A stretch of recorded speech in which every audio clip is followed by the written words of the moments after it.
Oh, what am I letting myself in for here? Pain. Okay, so let's have a look. Let's maybe look in the United States. Oh, what am I? So if we look at Charlotte, perhaps. That's departure. And maybe Tallahassee as arrival. Can we do that? Was Tallahassee okay? 8,000 and 7,000 feet of runway. Let's take a look.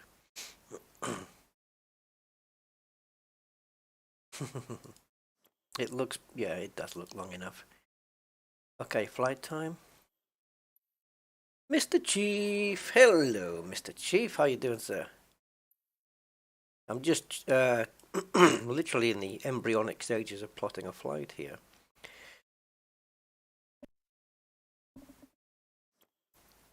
Okay, so this is a 50-minute flight, Charlotte to Tallahassee. This seems like it's okay. I think I'd rather do it the other way around, though. I think I'd rather go Tallahassee to Charlotte. Yeah.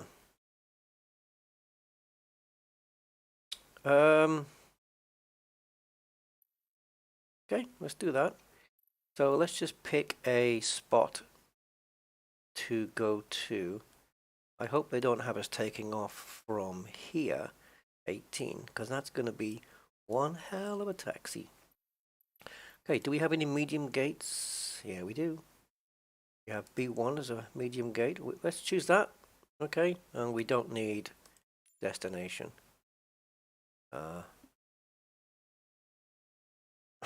could have done with that. KCHT, right? I think it was. KCHT? No, it wasn't. What was it? Charlotte. There we go. KCLT. Okay, I better write that down. It's kind of important to know your airports. Okay, so we're gonna go from Tallahassee, KTLH, to Charlotte, which is KCLT. And I'm just going to confirm that. Indeed. That's gone down to 48 minutes now. It must be the wind. Like 50 minutes one way and 48 the other way. It's got to be tailwind, headwind. It has to be. Okay, gate we're taking off from is B1. Setting off from, not taking off from, but you guys know what I mean. Okay, so Delta Airlines, Tallahassee, B1. We'll have to select that again because when you select here for some reason it takes it off there. So, I don't know. Okay, it's 9:45 in the morning. Let's go. I haven't got any flight planning done. This is all from scratch. So, I'm going to pop over into SimBrief while this is loading. So, let's do that.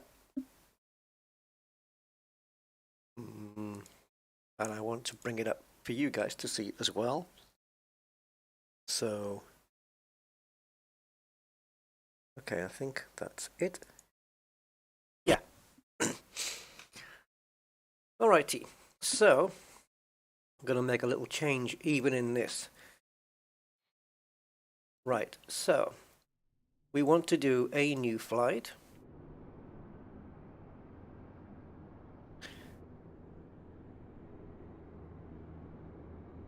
Now.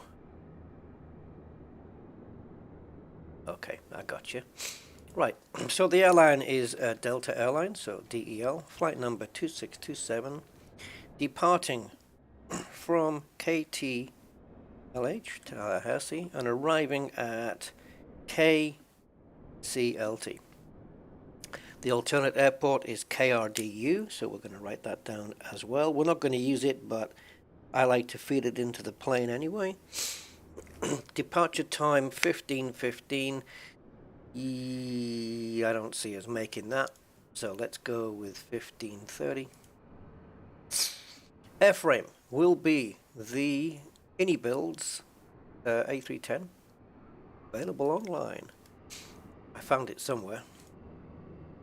Now, there was something I want to change. Firstly, passengers. I don't want a ton load of passengers.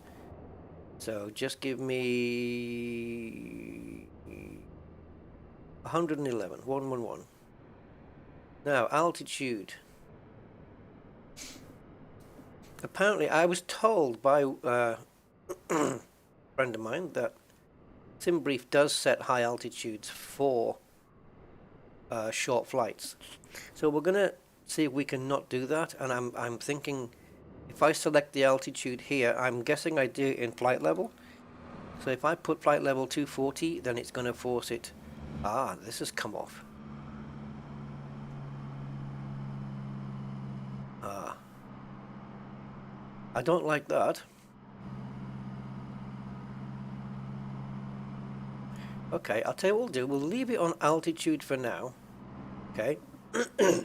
So that I can see what altitude it's going to put me at. It's a 50-minute flight as the crow flies. So including SIDS and stars and everything like that, I expect it to be around an hour. So let's see what altitude it gives me. I don't want anything up into the 30,000s, really. Yeah, you see?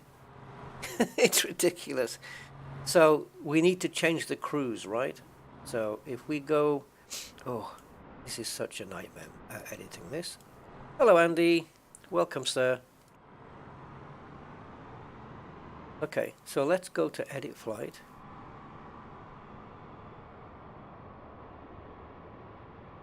Now, the cruise and altitude, I'm guessing, are going to be two of the same things. So I'm going to do this. Plan step climbs. That might be an issue when we're doing... Yeah,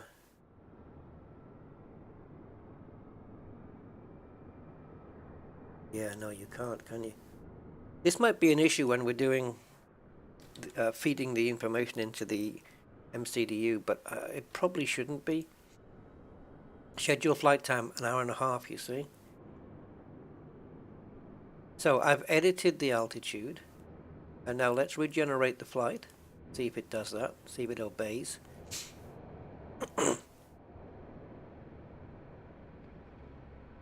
It will also have to, probably add a bit more fuel, because we're going to be in, at 24,000, we're going to be in thicker air than we would be at 39,000. And so it's going to be more friction on the aircraft, so it's going to need more fuel to push it through. And so the block fuel should be more than what it was before. I didn't look, but I'm guessing it would be. Okay, so notes for my notepad. What do I need to note down? Well, I want to note down the block fuel. So let's do fuel, which is 9017. I'm going to put it to 9100 because I'm going to have the APU on for a little while. I'm going to ignore these for now. I'm going to take it off what the plane says. And as we come down, cost index, I'm going to set to 25 because it doesn't get calculated here in SimBrief for the A310. So we've got the block fuel done. Then we need the routing. So we're taking off from runway 9 and we're landing on 36 right. Cool. The routing we'll get back to later on. Again, it doesn't look like massive. It's direct to here, direct to there, intercepting here, and then, okay. So we come further down. The next thing I want is the amount of passengers. So pax is 111. Cargo is 2.8 tons. Excuse me. And further down, keep going down. I don't really take any info from here. These are all of the information for each waypoint that you come to, right?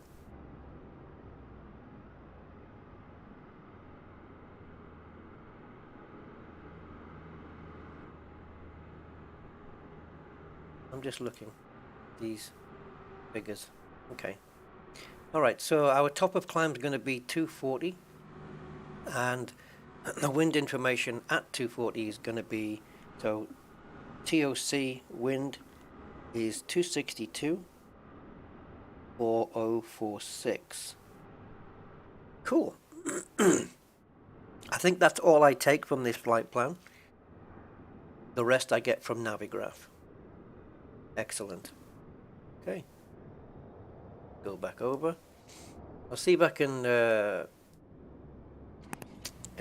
try and show you guys as much as possible. It's just going to be a real downer if it all goes wrong again. Although I have looked at a couple of videos since the last time. So, yeah, I'm a little bit more confident now. So we can ignore the sounds for now. This is just the plane powering down to dark. And I'm going to bring up Navigraph now. So I'm going to show you guys Navigraph as well, so we can get all the initial planning done. So we know that we're taking off from Tallahassee. Okay. Now, if we go to... Uh-oh.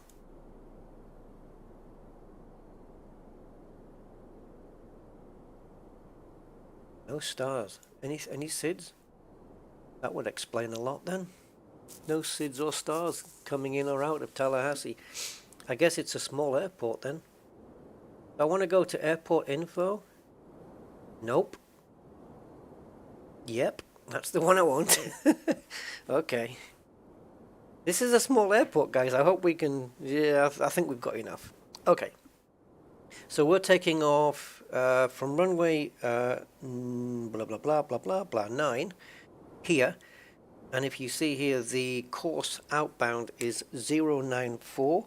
So course out is 94 degrees. Doesn't quite match the 9. The 9 you would expect that it would signify 90 degrees, and the 27 obviously on the opposite side of the compass would be 270, but it doesn't always work out to the exact degree, and that's why you have little variances here. Runway length for takeoff is 2,400. I need it in meters. I don't need it in feet for this. This is to calculate our V speeds. That's what we need this for. Because when we do the V speeds, we need to tell the EFB. We need to tell it the length of the runway, so it knows how fast to go in order to get it off the ground before the runway runs out. I think that's all we need from here. The only other thing I need from Tallahassee is the transition altitude, and I normally get that from the SID. However, as we are in the United States, the transition altitude throughout the continental US is 18,000 feet. So that is what the transition altitude will be, period. I don't think there's any exceptions in North America. It's just that. Up here we have the... I better not say in case. Yeah, no, it is. It's the radio frequencies for departure and the tower frequencies here. So we can tune right in to 118.7 or 121.9 when we get into the plane, if we so desire, but I'm not going to bother with all of that stuff. Okay, so arrival then. So KCLT is our arrival at Charlotte. Charlotte.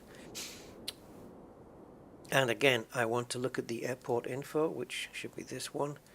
And we're arriving on runway 36 right, which is here. And as you can see, the course... Oh, I should have written that on the next line.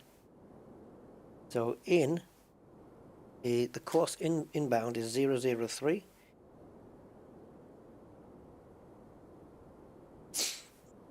Okay, I have to try and remember that. And also, if we go to approaches, We know we're coming in on 36 right, which is down here. ILS. Now there's a couple of different ones here. There's that one and this one. I don't think it's going to matter too much. ILS or localizer runway. ILS runway, category 1. I actually don't know which one I would choose here. But I'm going to just stick with this one at the top here. So what do we want from this page? Well, we should see the transition altitude here. There it is. 18,000. Airport elevation is 748. Now I saw a pilot put this number in for the landing elevation. For me, I would have gone with this one, because this is the elevation of the runway, not the airport. And it's the runway elevation for me that's important. So I'm going to put so landing elevation is 727. I'm going with that. I'm going over what the pilot said. And category 2 ILS decision altitude is 827 feet. So that's 100 feet off the ground, the runway. The other thing we want from here is the ILS frequency, which as you can see is 108.9. This is all the stuff that I have to note down so we can feed it into the plane later. What else do we have that we want from here? I always keep coming back to these things, so I tend to miss out. So these waypoints will be what should be on our flight plan as we file it. Ecam, Gendar, and all that stuff. Now, another thing I learned today, at the end of the flight plan on the computer, there's always seems to be a couple of fixes, like radar fixes, before the runway. And one of them starts with CF and then has a number. So for example, CF128, and then you'll have FF128. CF128 is center fix, and FF is final fix. There you go. I don't know. Just thought I'd mention it. So again, these are all of our frequencies: approach, the tower, the arrival, everything like that. Glide slope, ILS, airport elevation, not apartment. Nobody cares about any apartments. And this is our descent profile here. 6,000 feet at Hecam, 5,000 at Gender, 4,000 at Lancer, 3,000 at Sikdu, 2,005 at Heyu, and then final descent at a 3-degree profile into passing D2.5 and D1.5 into the runway. Nice and easy. Cool. Are we good? Rubber duck. Yes. Good luck. I need it, buddy. I need it. But, I'm going to try not to go too ballistic. Right, there's a couple of more bits of information I'm going to need to feed in, such as the V-speeds, but we get those off the EFB once we feed in the information we already have. So, I'm not going to really bother with getting passengers on board and such like bringing the baggage and all the GSX niceties. Just want to get it straightforward done. Once I'm happy with the plane landing procedure, then I can start playing about with the bells and whistles and all the frilly bits that make it look good. Those cars in the distance look really good. Right, so other things I'm going to need to note down later are my slat speeds, my flap speeds, my V reference, I don't really need to note them down, but it's good to have them on a notepad anyway, I think. And then the center of gravity. Now, takeoff weight. I might need to refer back to that. Let's. I don't know. My brain's not calculating that at the moment. All right, so let's start by finding the button to get us up to this panel, and we want to get the batteries on.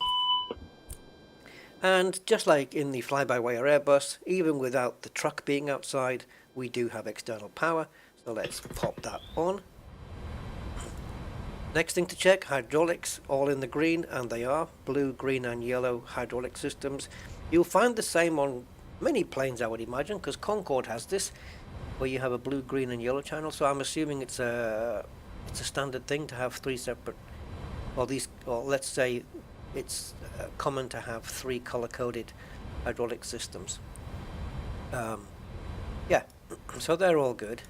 So we're going to have the seatbelt signs on already, chimes set to auto, sorry, no smoking set to auto, I mean. And the other thing we need to do, desperately, which is not that, no, I need to move. Can you move up here? A bit further, that's it, that'll do. Okay, we need to align the navigation, so we'll do that by 1, 2, and 3. I'm guessing this correlates with the fact that you need three different satellites in space in order to triangulate, hence the word triangulate, your GPS position. And this is why we have 3 navs here. Is that, I don't know if that correlates. I have no idea.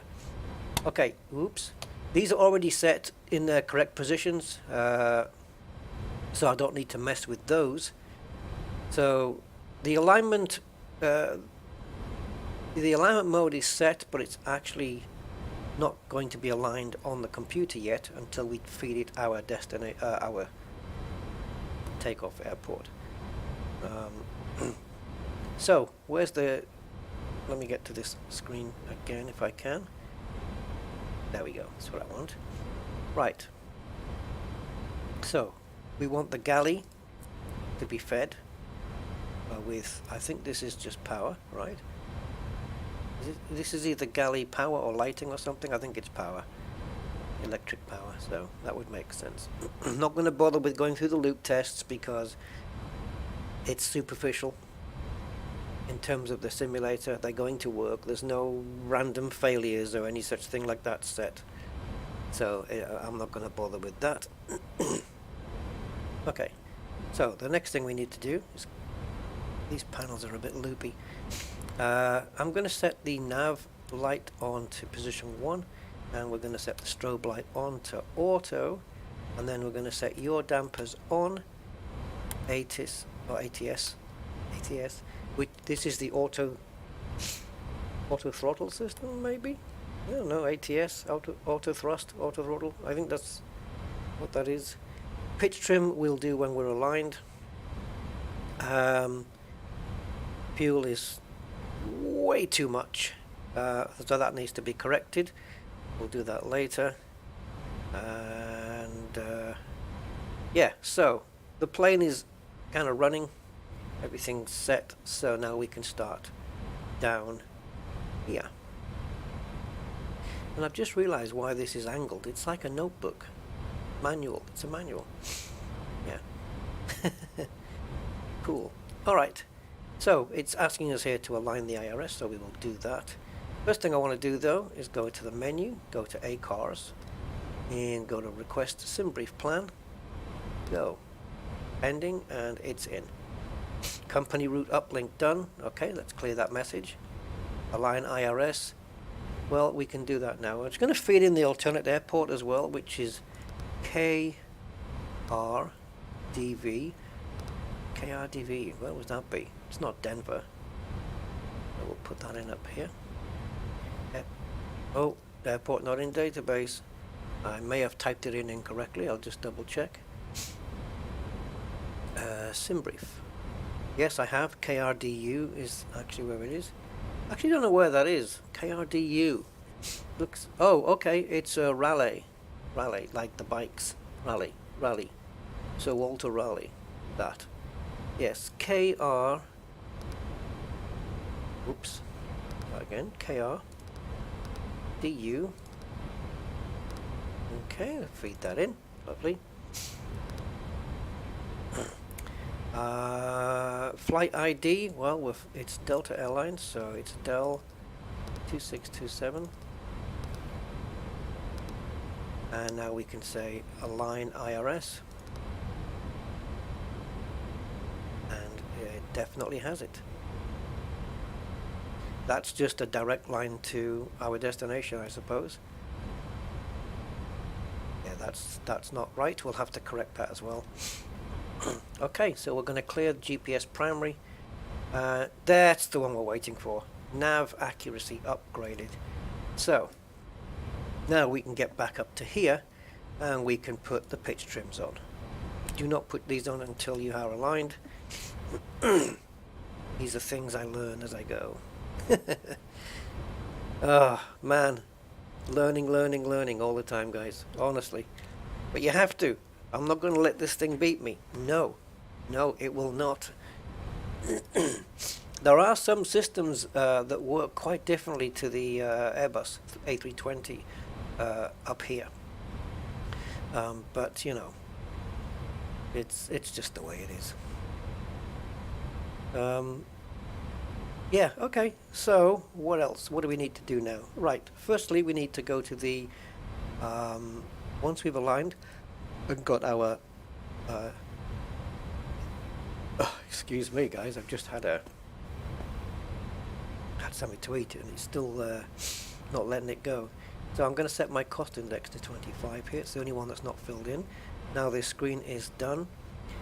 We have alignment, so now we can go to initialization page number 1. Oh, it is this one. Sorry, of course it is. Of course it is. Yeah, okay. So I'm going to follow the same procedure as you would in the normal Airbus, which is diffrip. But it's not quite the same here because there's no R and there's no P. It's done differently. But I know which screens to get to for each one, so I'm fine. So the F is the flight plan. And we're flying out from Tallahassee, and there are no SIDS as you saw before, but we are leaving from runway 9, and it's important that we select the runway before any SIDS or stars. Okay, cool. So now let's come down to the destination, which is Charlotte, and we want to select the runway first, which is 36R ILS.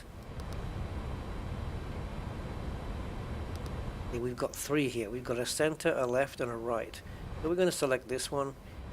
And the stars, according to SimBrief, did it give us any? It did. I remember it did. I'm sure it did. I think it's Bank R2, if I remember right. Let me just come down to the routing. Yep, Bank R2. And that's going to be transition. Yes, transitioning from there. That is what's on the routing that we have on SimBrief. So let's insert that into the flight plan. So on SimBrief, I have direct to PZD. We have that. Then direct to MCN. We have that. And then over direct to Ponzi. This has got bank. Yeah, this is to get to bank. Yeah, on the way to Banker 2. I don't have this on my SimBrief, but we just follow these waypoints all the way, get to top of descent, and these will all take us to Banker 2 eventually. Okay, now we have a vector there for some reason, but okay. Let's clear the discontinuity here. Not allowed, eh? No, that's because the vector's there. Okay. We can do that, we can vector. I don't have a problem with doing that if I have to. So we're going to see discontinuity on that screen. Yeah. Okay, so from when we get here, we need to vector over to here. I'd rather have, if I could, I would much rather have a nice clean flight plan, because the last thing I need is a flight plan that's going to mess me up. I've already got things to think about. Like, my approach is my problem, and I don't need a discontinuity on my approach. So this is 9,000 feet coming down to 3,000. So once we reach here, we're going to have to manually tell the plane to vector over to SIGDO, and then hey you, and then onto the runway, right? Or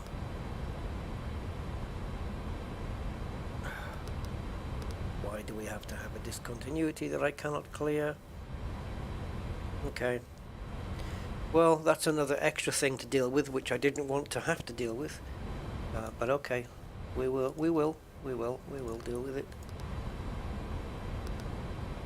And that's the approach straight into 36R.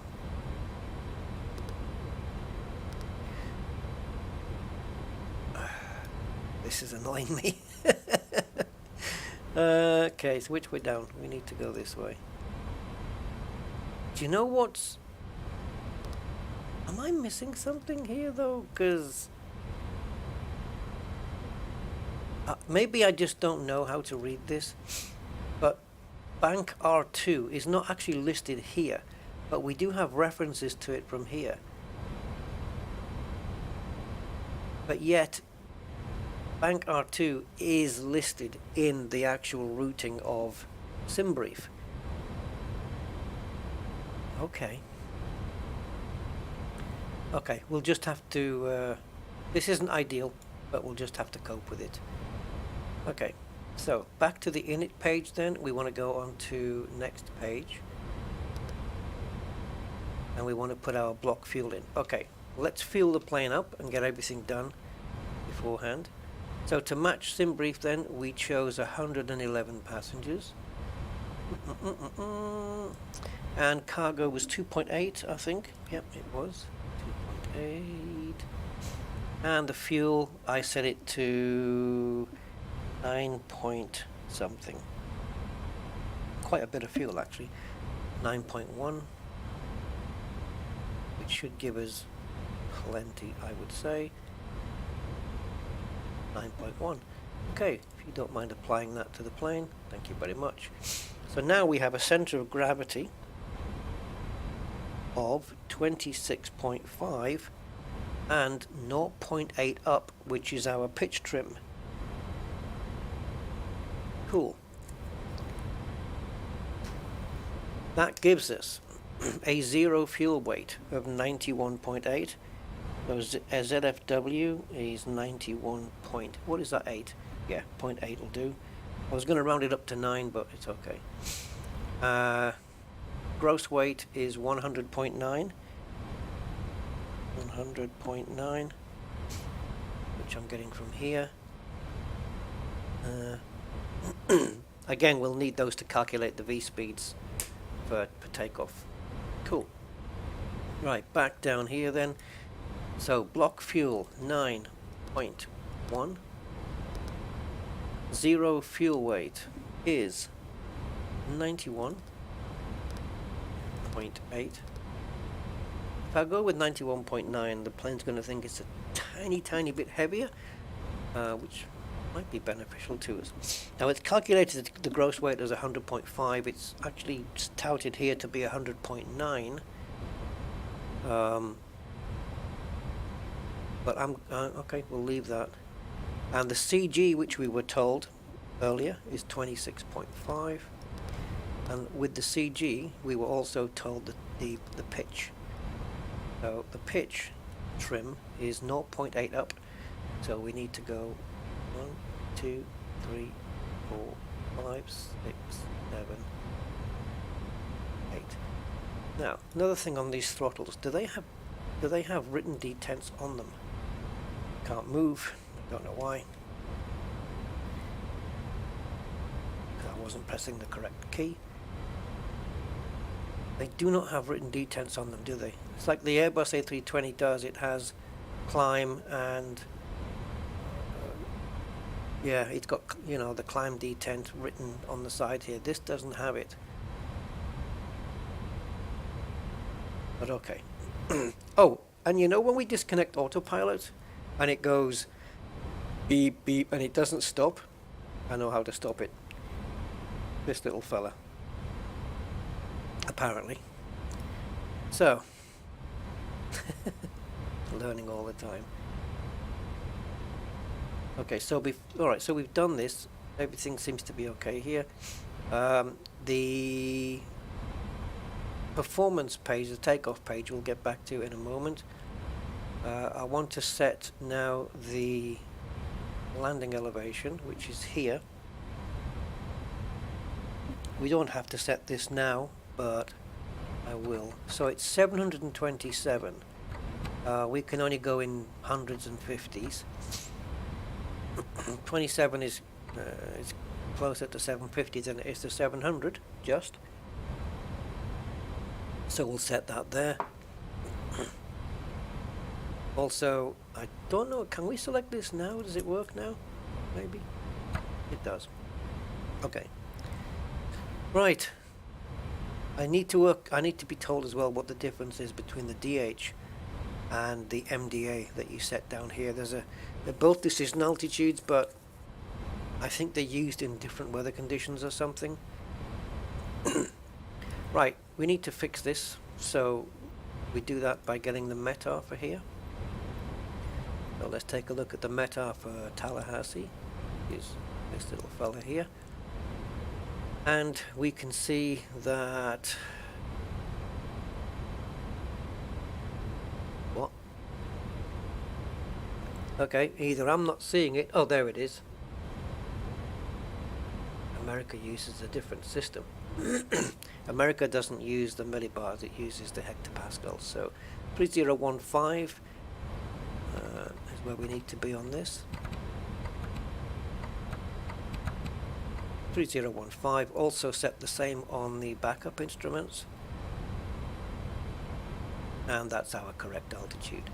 And if I press the letter B on the keyboard, that will automatically set this to the correct value. Okay, so that changed a little bit there, but it didn't change this, so that meant I had it right. Okay. What else do I need from here? I need the winds, perhaps. I don't know whether I can call back on this. Let me just write this down now. So it's 030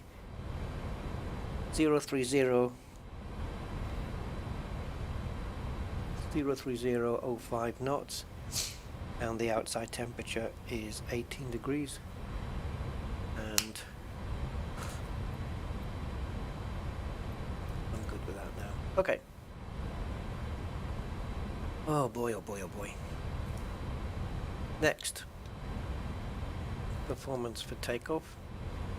So we have to calculate these. How do we do that? Go here, and we choose the little plane. So this is where we get all the information that we've just gleaned from other places before. So Tora is basically your takeoff runway something. So basically saying how long is the runway in meters. Well, we already noted that down, and it was 2,438 meters. So we're going to put that in. We got that off Navigraph, remember? Surface is dry, it's not raining. Runway QDM, this is the degrees that the runway is at, based on magnetic. I think the M's for magnetic, so magnetic north, I suppose. So the runway, course out, is 94 degrees, so we put in 94 here. The wind, which we just noted, is 030, and it's at 5 knots, so nice, easy. Outside air temperature, again, we just noted it down, 18 degrees. and the QNH for here in hectopascals, which we noted there, is 3015. See, all makes sense, doesn't it? Okay, so the weight of the aircraft, the gross weight was said here to be 111.5, wasn't it? Sorry, 100.5. Good thing I checked. Yeah, so the takeoff gross weight is 100.5. So we're going to feed that into here. Well, it all goes nice up to this point. But then, okay, so the flaps I'm using is going to be 15. Anti-ice not required. It's a warm day. Air conditioning will be set on. So that's everything. Go. No? What are you missing?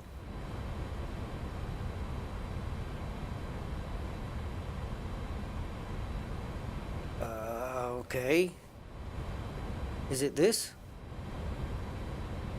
Do you want it in the other format?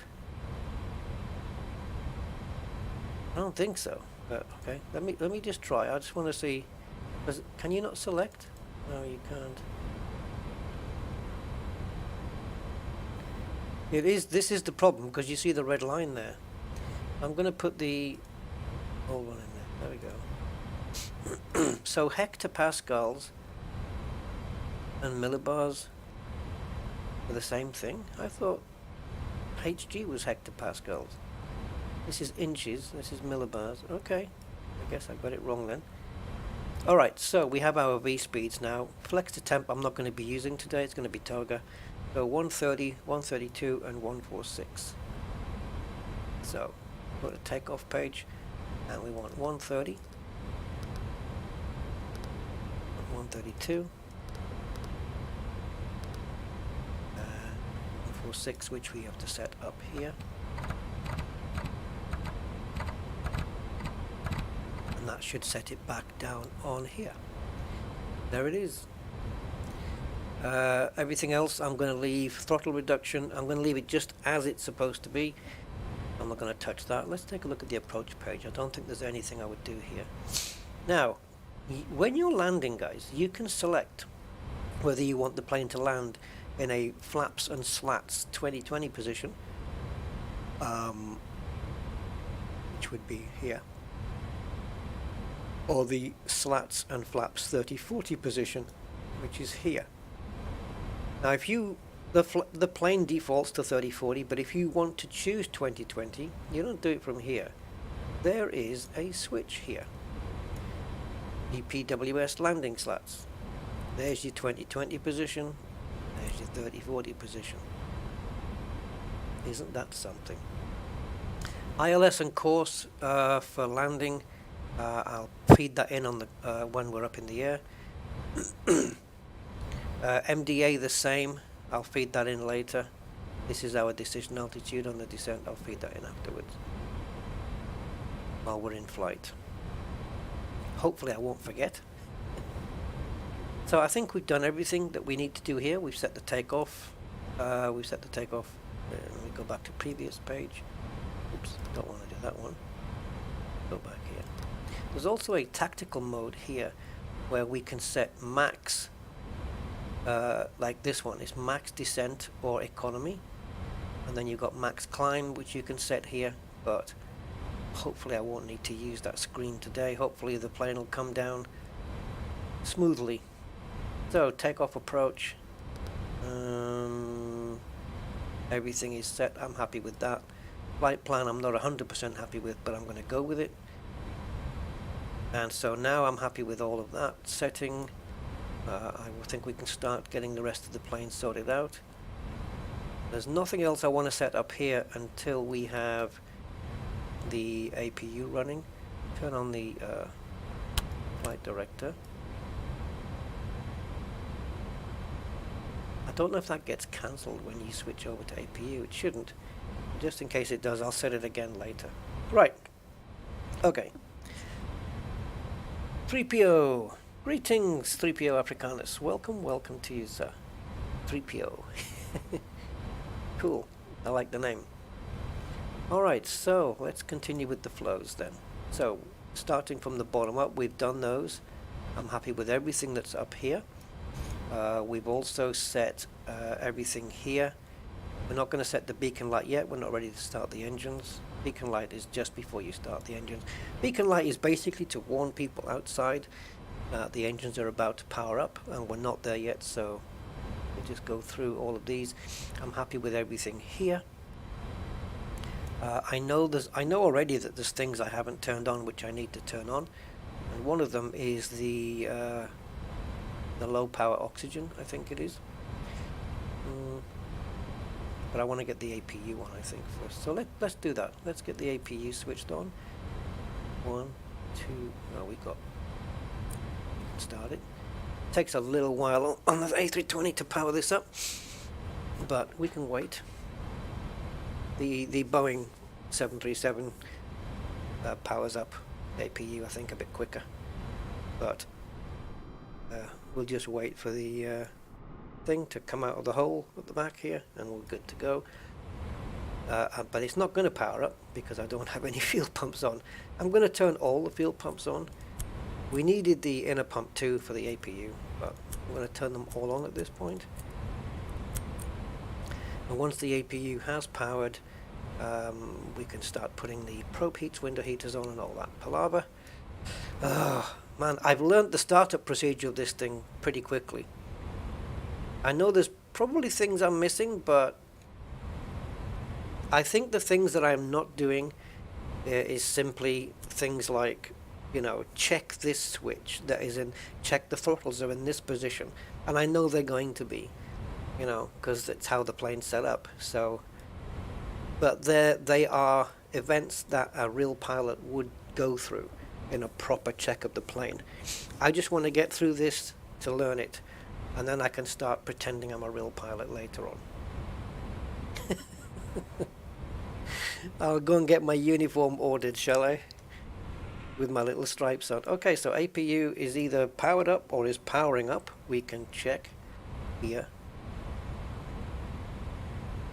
You can still see it is powering up.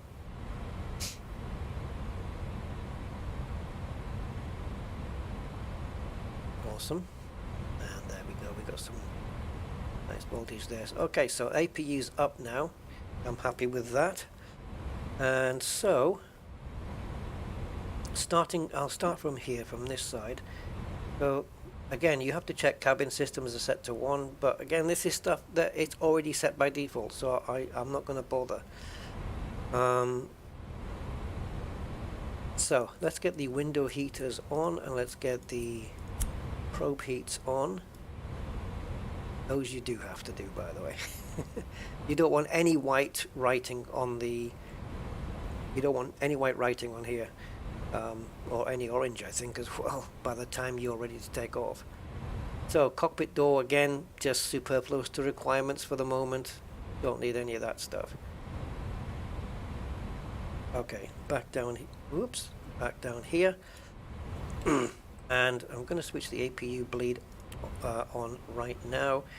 Emergency exits are armed. This is on the checklist, but as you can see, the button's already in the arm position, so it's one of those things, again, that you don't need to. We can do an enunciator test. Again, superfluous to requirements for what I want to do today. So, packs into economy. I don't know. Do we need to do this before the engine start? If I leave it till after engine start, I'm going to forget, so I'm going to leave that as it is.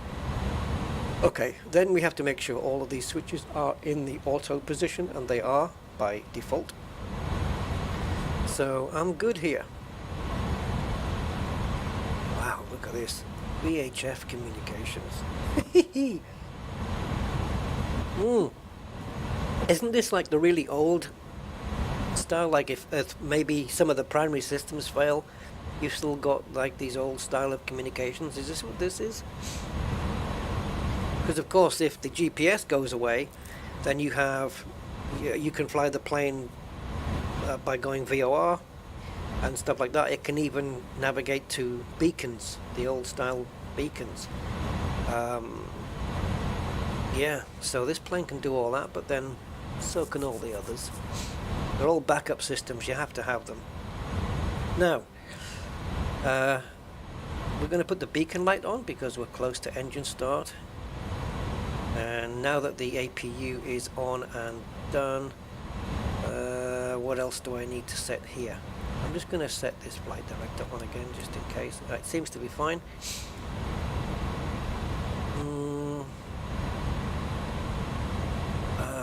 Okay, right. Where did I find it last time? It was right in front of my face. There it is. Okay, and the ILS. I want the volume up for this. I just put these on now, you know.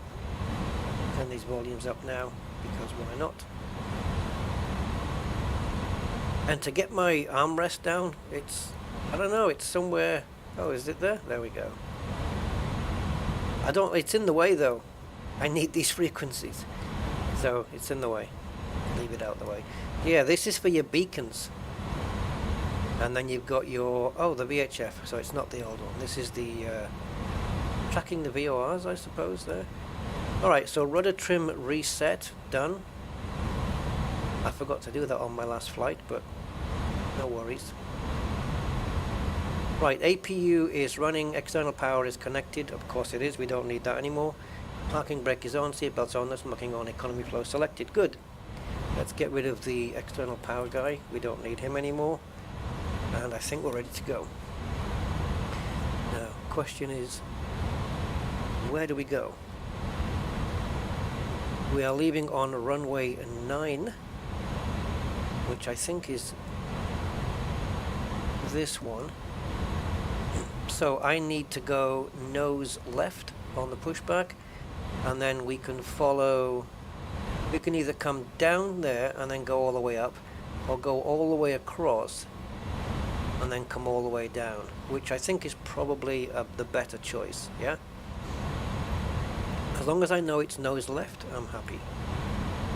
So, there are a couple more things to set, such as auto brakes, ground spoilers, but I want to wait till the engines are powered up before I do that. We're going to set this to automatic. And blah blah blah. Just want to make sure I haven't missed anything.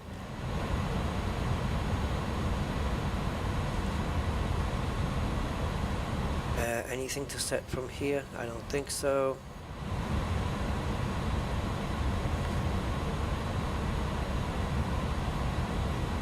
Page trim, rudder trim, spoilers, E-cam, anti-ice, and hand signal good. So let me just make sure I've checked everything here. Fuel quantity is good. Landing elevation is set. Altimeters are set on both. Brake skids to normal is on. Windows doors are closed. Beacon light is on. Parking brake is on. We're ready. Okay. Let's do this. I'm going to do pushback from here because it's going to be quicker than, say, getting GSX to do it. So let's disconnect APU and disconnect the parking brake. And let's get pushback. Now we know we want to go nose left. So, oh, geez, we need to do this now. Oh, it's tight, guys. Yeah, we're good. We're good. I'm ignoring the ground traffic because there's no collision issues here.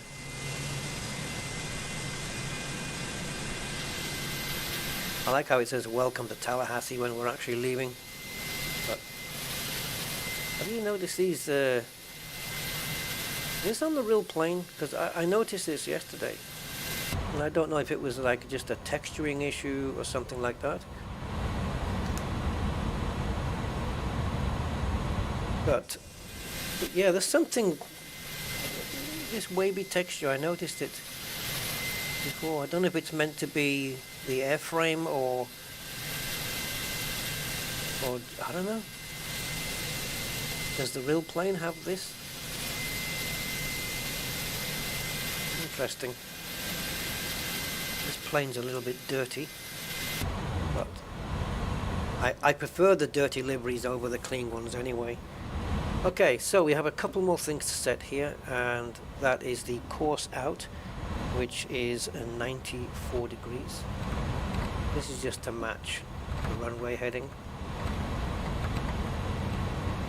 And the transition altitude is 18,000, so we're going to set that.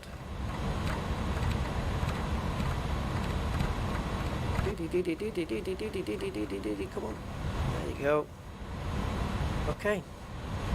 So, as we're about to taxi then, correct procedure would be to put the taxi lights on, the runway turning lights on.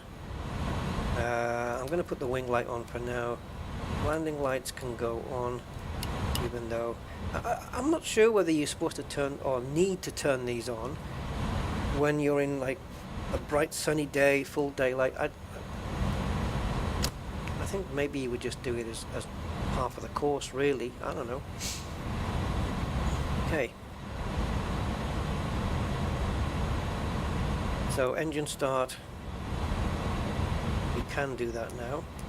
So we'll just start engine number 2, and while that's happening, I'm going to set auto brakes to max. And I realized while my brakes were overheating as well. That's not set yet, okay, because we need to get the engines up and running, obviously. My brakes were overheating on the landing because I had the auto brakes on low, and that means that the brakes will be applied by the plane as we land. And then what was happening was when I was slowing down, I still had the auto brakes on, and what needs to happen is that I need to slow down to a specific speed, maybe 70 knots, and then disengage the auto brakes so that they're not on all the time. And that's why they were overheating, and that's why I had to use the brake fan to cool them off. So let's get the flaps set to takeoff position, which is 15. So you'll note that up here. Can we do that without the engines on? I don't know. I think I need to feed fuel into the engine now anyway. Let's get the engine started and we'll do all of that, because I think we're going to need the hydraulics for that. In fact, I know we do. So we can at least get one engine started for that. And there we go. And as soon as that's happy, this will go back to ARM, and it has done. So let's begin powering up engine number 1 and waiting for N2 to reach 20 right here.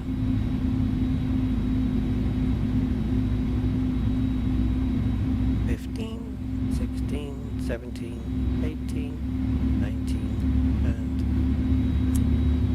fuel in, please. And now we should have a good N2. We should have enough power now to do the maps.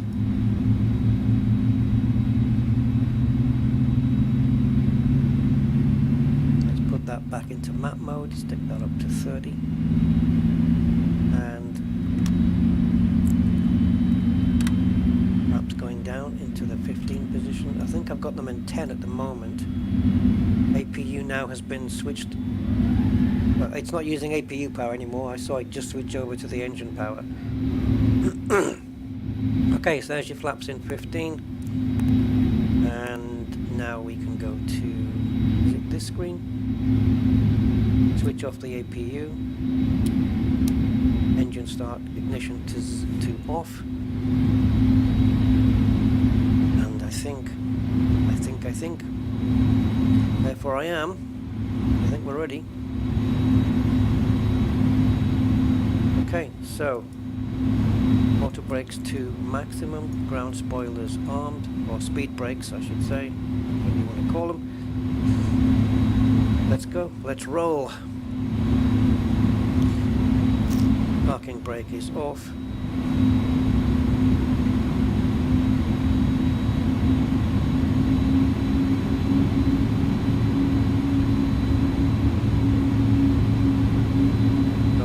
I know what I'm doing.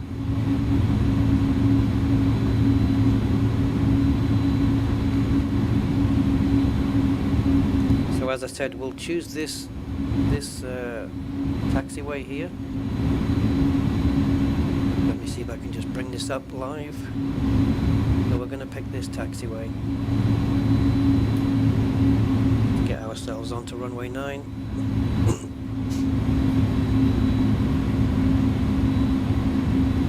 Of course there's a vehicle. Why is so many vehicles getting in the way of planes, honestly? I hope you've got insurance, mate. Bang. Okay, so not the next turn off, but the next one after that is where we're going to turn off to get onto runway 9.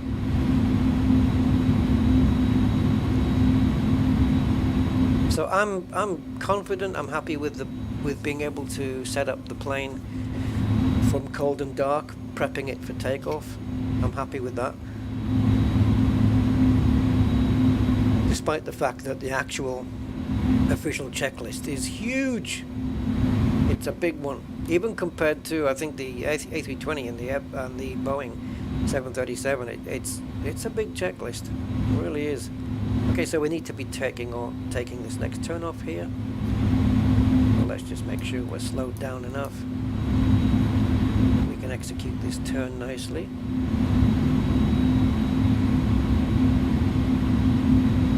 And I did miss the turn, didn't I? I took the wrong one. It doesn't matter though, it's fine. It's absolutely fine.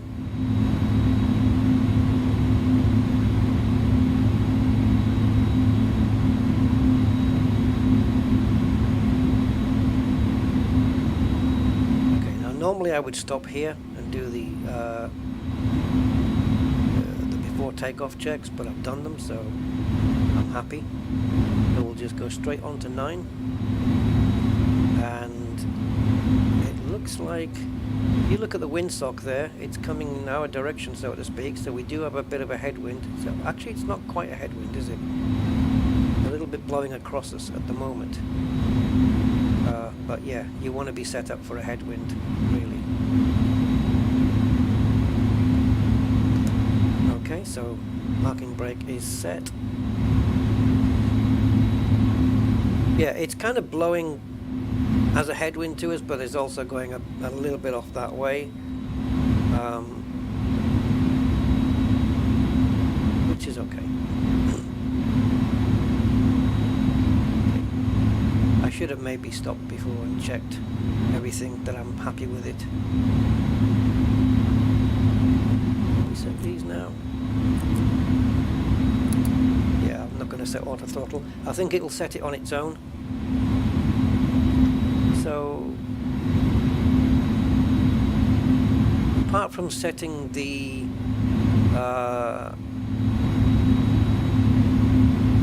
destination details, ILS, course, stuff like that. Apart from those, I think we've done everything. Brakes are set, auto brakes are on, ground spoilers armed, flaps are in the correct position. I think there is a takeoff check as well here, somewhere. Or there's a takeoff config test, which you can press. But everything's good. There's no error messages on here, and we're good to go. I've already used a 0.2 of a ton of fuel, so we better get going. Okay, parking brake is off, and we're going to now hold the plane on the wheel brakes and apply a little bit of throttle, release the brakes, make sure we're stable, and full power. Literally everything now.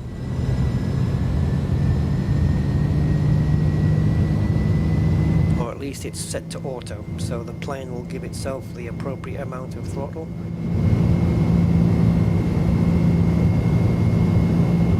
Man, it's got some speed here. We can already lift off.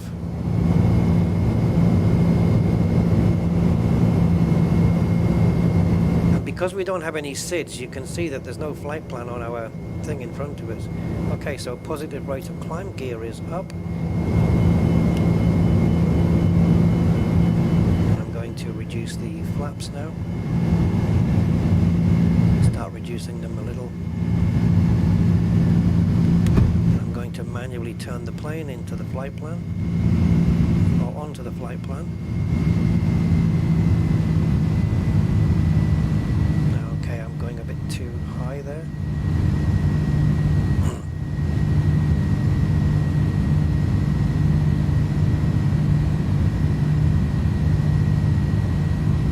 Okay, reducing the pitch down to 10 degrees. I'm starting to prefer to do this little bit manual before I hand over to the autopilot. Just my new thing.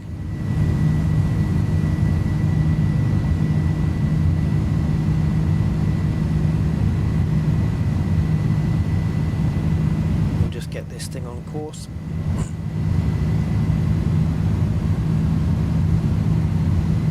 So flaps are up, speed brake is off.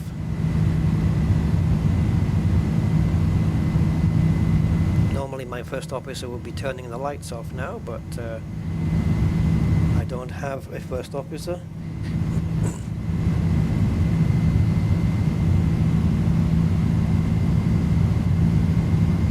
Okay, coming up to 7,000 feet, I'm going to hand the plane over to the autopilot now.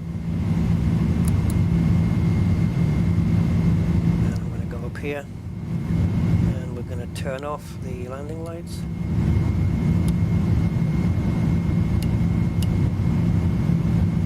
Nose light and runway turn-off lights.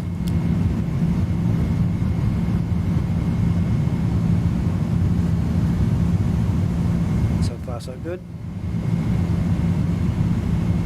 Speed, we are restricted to 250 knots under 10,000, so that's why the line is there.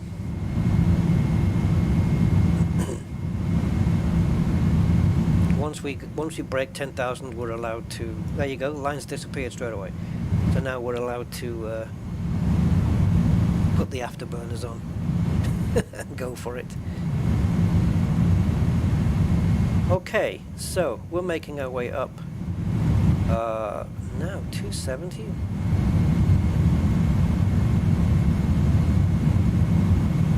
I'll have to check that. Is this a requirement that we need to be above 270 here?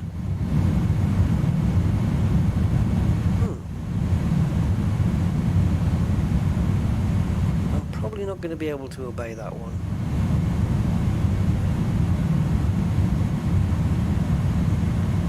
We can start the clock.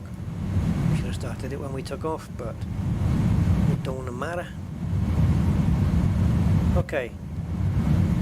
Navigation is on, profile is on, and auto throttle is on. That's good. So how are you guys doing? You guys who are watching at the moment? Hope you're having a decent day.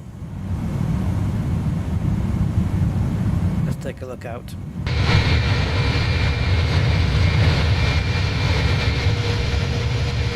So by the way, the next World Update has been announced, World Update 11. It's going to cover New Zealand, which I do think needs some attention. I've flown out of New Zealand and into New Zealand a couple of times. It's a beautiful, beautiful part of the world, and I would really like to see some love given to New Zealand. So yeah, I mean, that's going to be great when they do that. And then in 2020, I'm not sure when that's coming, but in 2023 we have got 3 world updates coming before May. So between January and May there's going to be 3 more world updates. More aircraft, Legends of Flying aircraft, and there's going to be some city updates mid 2023, and I'm assuming that there are going to be server updates. Server updates? I always say that, don't I? Sim updates. I presume there's going to be sim updates between them. I'm just going to put the gear lever down into this position. I think that's important. And also, my HOTAS throttles are now minimized. I have got them pulled right back. I don't want this plane taking any notice of whatever position they're in, because it's the auto throttle is doing everything here. So my actual physical throttle, my HOTAS, is, I have pulled them back as if to go into idle mode.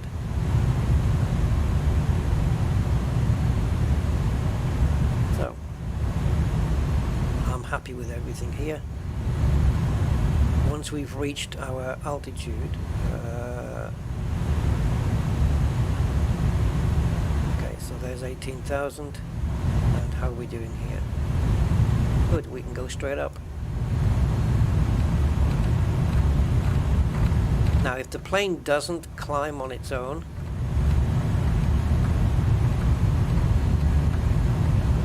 instead of going to level change, I just pull the knob out. That's the easiest way. Okay, I'm going to request that the plane does that now. We're going to click that. There she goes. And we're still on profile. So, because we are now above the transition altitude, we now need to switch the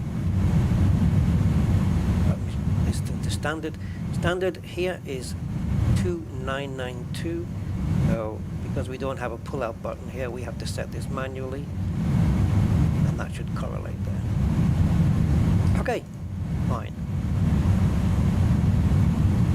Now we're climbing, we're doing okay, so seatbelts can now come off.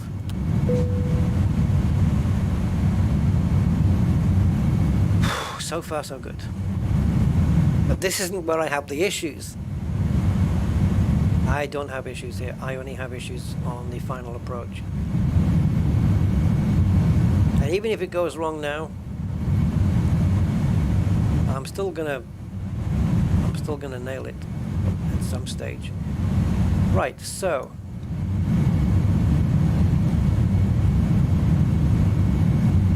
Pons, which is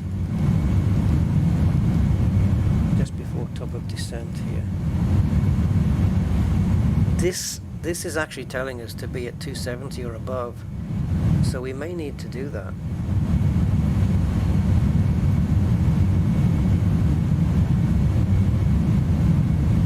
Nothing, if we don't, nothing's going to happen. It just means that we're breaking a little bit of a airspace rule.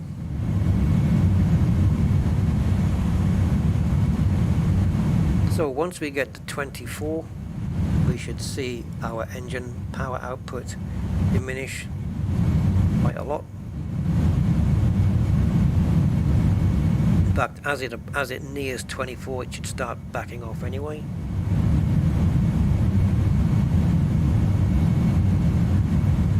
As soon as you see this needle coming down, then there we go. And now you see the power backing off, just as I expect it to do.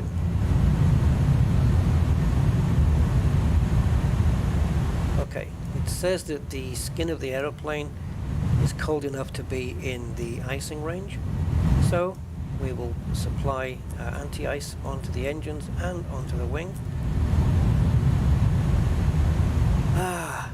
Thinking out loud, guys, thinking out loud. Is anybody out there who wants to put something in chat and say hi or anything?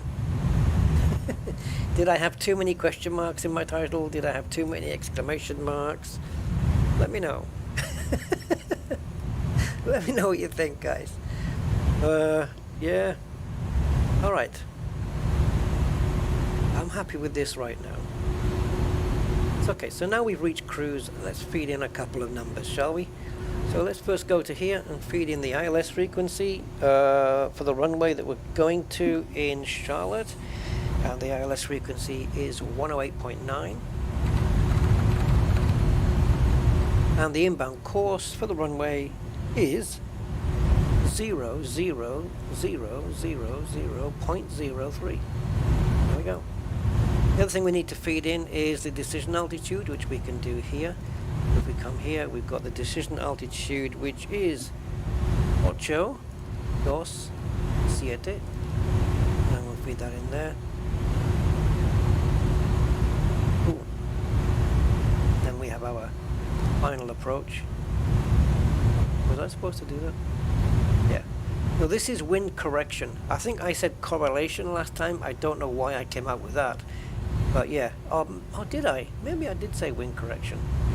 So these are our slats. Slat speeds, flap speeds. You can see that just changed. Still don't know what the O is for. Does anyone know what that is? The FTO O.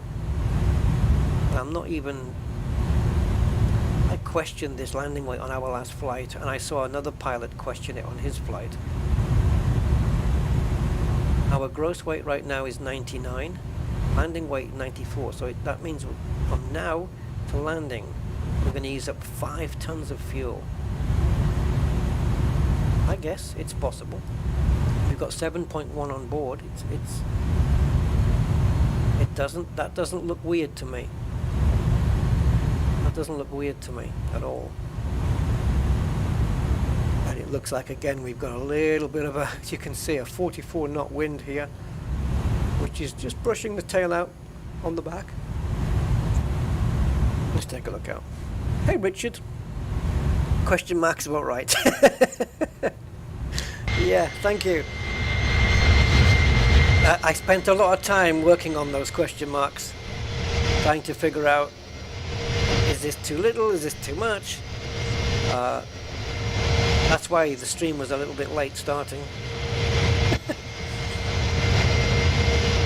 And we got some cloud coverage, eh? But the weather looks okay. I mean, the weather was nice underneath the clouds, but there is a lot of them today.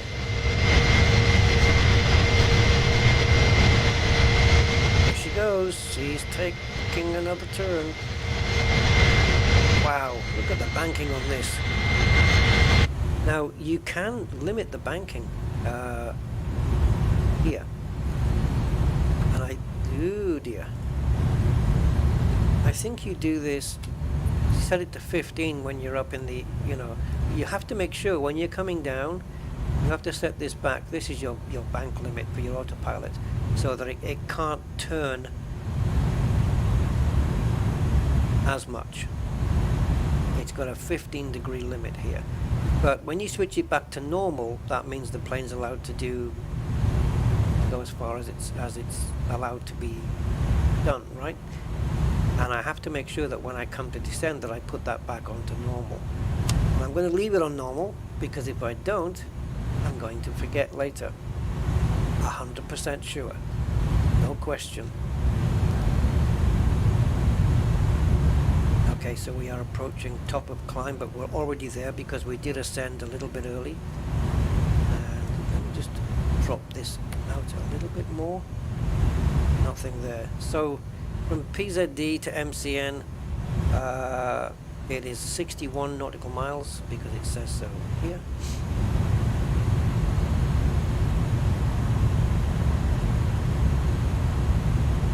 And that's why we've got a range of 60 here, and it's just outside. This outer line will be the 60, and we've got 40 and 20. So yeah, remind me to switch tanks in 10 minutes. Oh, I've got my own. Yeah, I'm so concentrated on my own flight here. I'll try.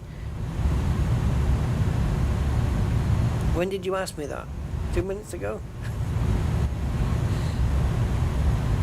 Switch over your tanks at 10 past the hour. I usually have my phone next to me, and I'll just put it in voice mode and like Siri or Google, whatever the hell, and I'll just say start a countdown from 10 minutes, and then as soon as it beeps, I know to switch my tanks over. Having your phone next to you for those things, really good idea. Just little timers to remind you. As long as what you don't do is like the alarm goes off and then you go, what was the alarm for? I forgot. So the only thing that's bothering me here, which probably it shouldn't,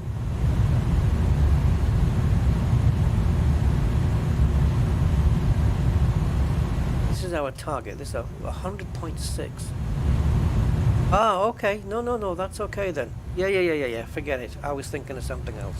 That's fine. 100.6 is good. Throttle limit for cruise. Yep. Now, I was asking what MCT was. I found out. I looked it up.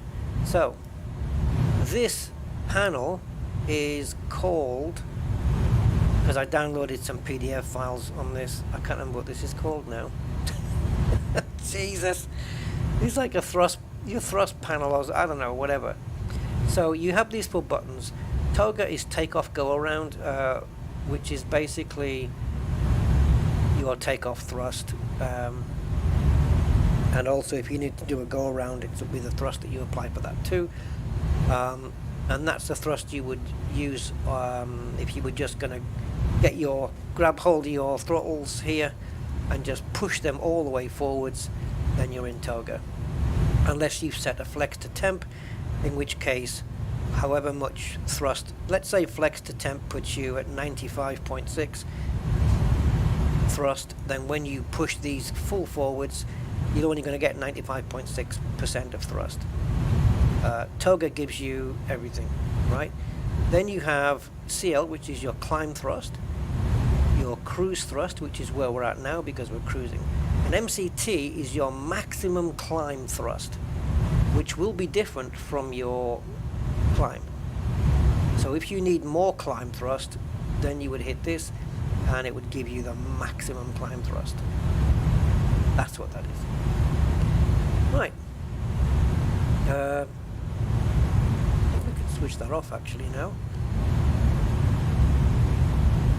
Now, in order for me to change the speed myself here, I don't need to come off auto throttle. I just need to pull the button out here, and then I can set my speeds, and the auto throttle will still remain on, but it will be taking my speed, what I tell it to, but the auto throttle should then go blue here, which means it's in the armed state. It's armed, but it's not being used because it's using my speeds. These are the things I'm learning, or trying to learn, or I think I'm learning when I'm flying. I think I'm learning. So where's our top of descent anyway? It's just after chicken, or yeah, it might be, it's 3 minutes after chicken. I feel like chicken tonight. Right. This 270 thing, I'm just going to fly straight through it because I'm not going to be, at 20 past 4 here, 21 minutes past 4 at 270 and then have to try coming, well, still be here in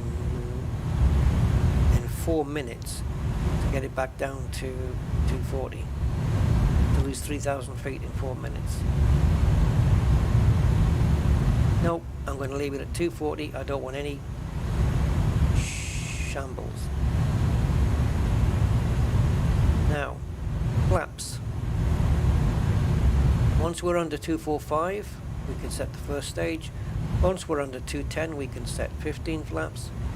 Once we're under 195, we can set 20. And once we're under 180, we can go full flaps. These are your speed limits for the flaps, which apparently, from what I'm told, are quite good. They're quite flexible, to bring the flaps out at, these are probably higher speeds than what other planes allow, so yeah. Of course they don't fly this plane anymore, it's been discontinued, and this plane was superseded by the Airbus A300. Is it the 300-200? Something like that, I think. Yeah, that's what this plane was superseded by, but so yeah, they don't fly this anymore, but I don't care. I'm still going to master this damn thing if it kills me. I will. I know it's probably going to put me in a bad mood today, but I'm not going to let it. Even if it goes wrong, even if it goes wrong today, I'm not going to allow it to piss me off. I'm just going to learn from it.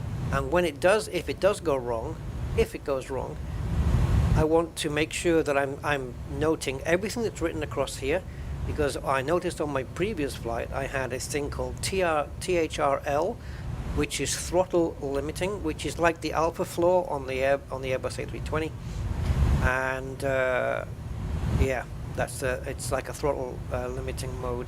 And as soon as the airplane started speeding up, without me wanting it to, it switched itself into throttle limiting mode.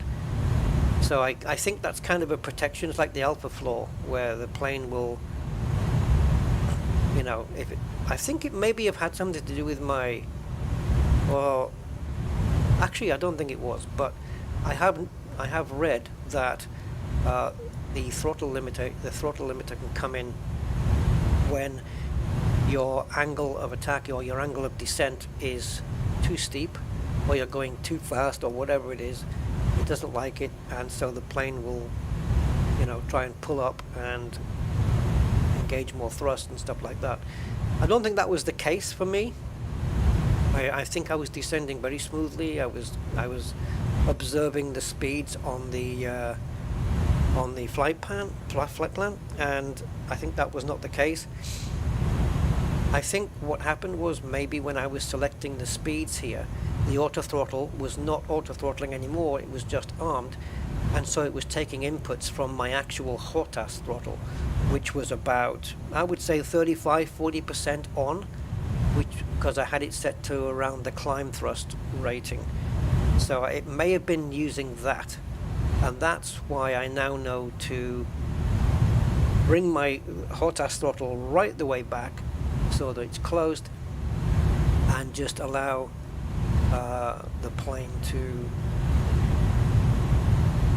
go by this instead. So maybe that's all that was the issue. That's what this flight's all about, to find out whether my HOTAS position was the issue, because I can't see that I'm going to be doing anything differently to what I did in my last flight in terms of procedure. I think my procedure is going to be the same, because I know the procedure. It's the same as I do in the Airbus A320. It's the same as I do in the Boeing 737. You know, you're basically just following your speeds and altitudes here, making sure that you're hitting these speeds, hitting these altitudes, and not going over speed or anything like that. So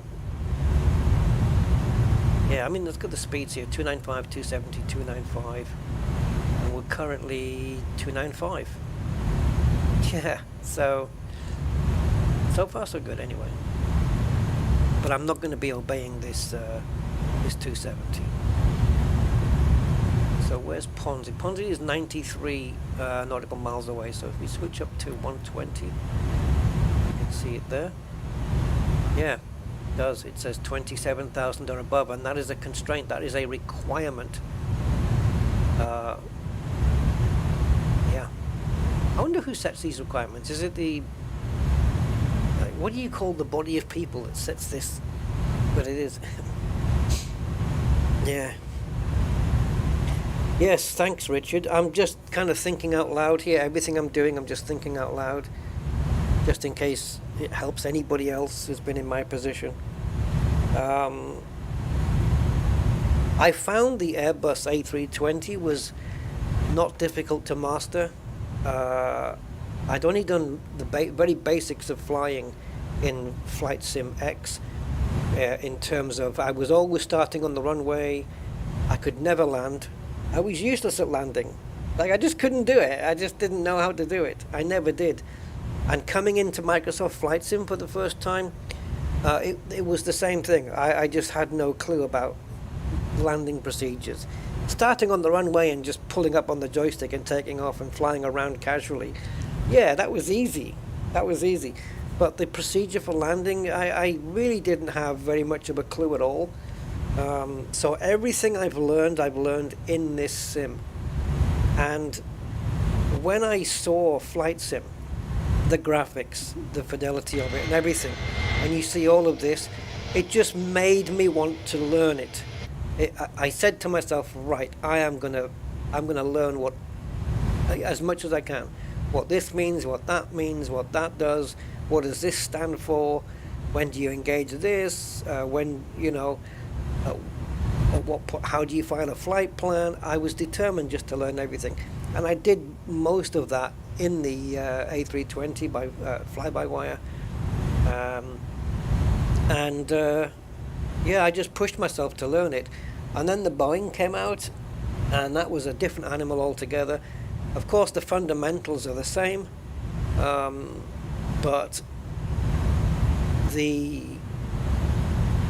panels, the buttons, the switches, everything's different in the Boeing, and that took me a little bit longer to learn and master than. Well, I'm not going to say I've mastered it. Let's not say that. But it took me a little while to learn how to fly it and land it than it did the Airbus. But I'm happy with the Boeing now. I just kept flying it and flying it and flying it until I got to such a stage where when I got back in the Airbus, I'm starting to look for switches, like, where was this switch again? Where was that switch again? And yet that was the plane I was the most familiar with in terms of the airliners, you know. And I'm looking at the Airbus going, what do you do here? Oh yeah, that's what it was. Yeah, I remember now.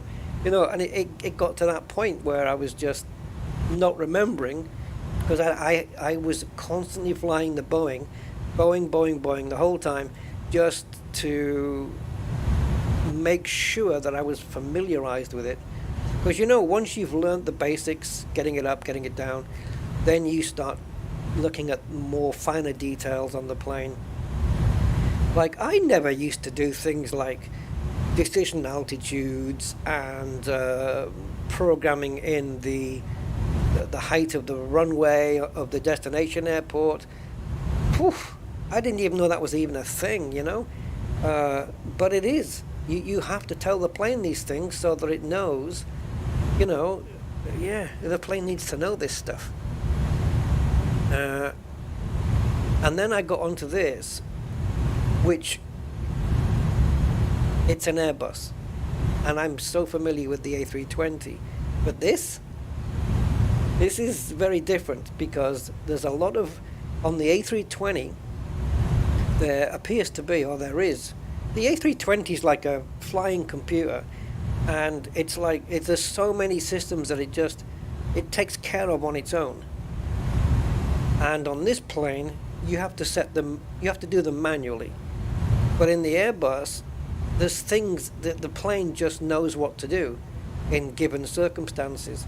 With this one, I think I can't come up with any specific examples, but I kind of know what I mean.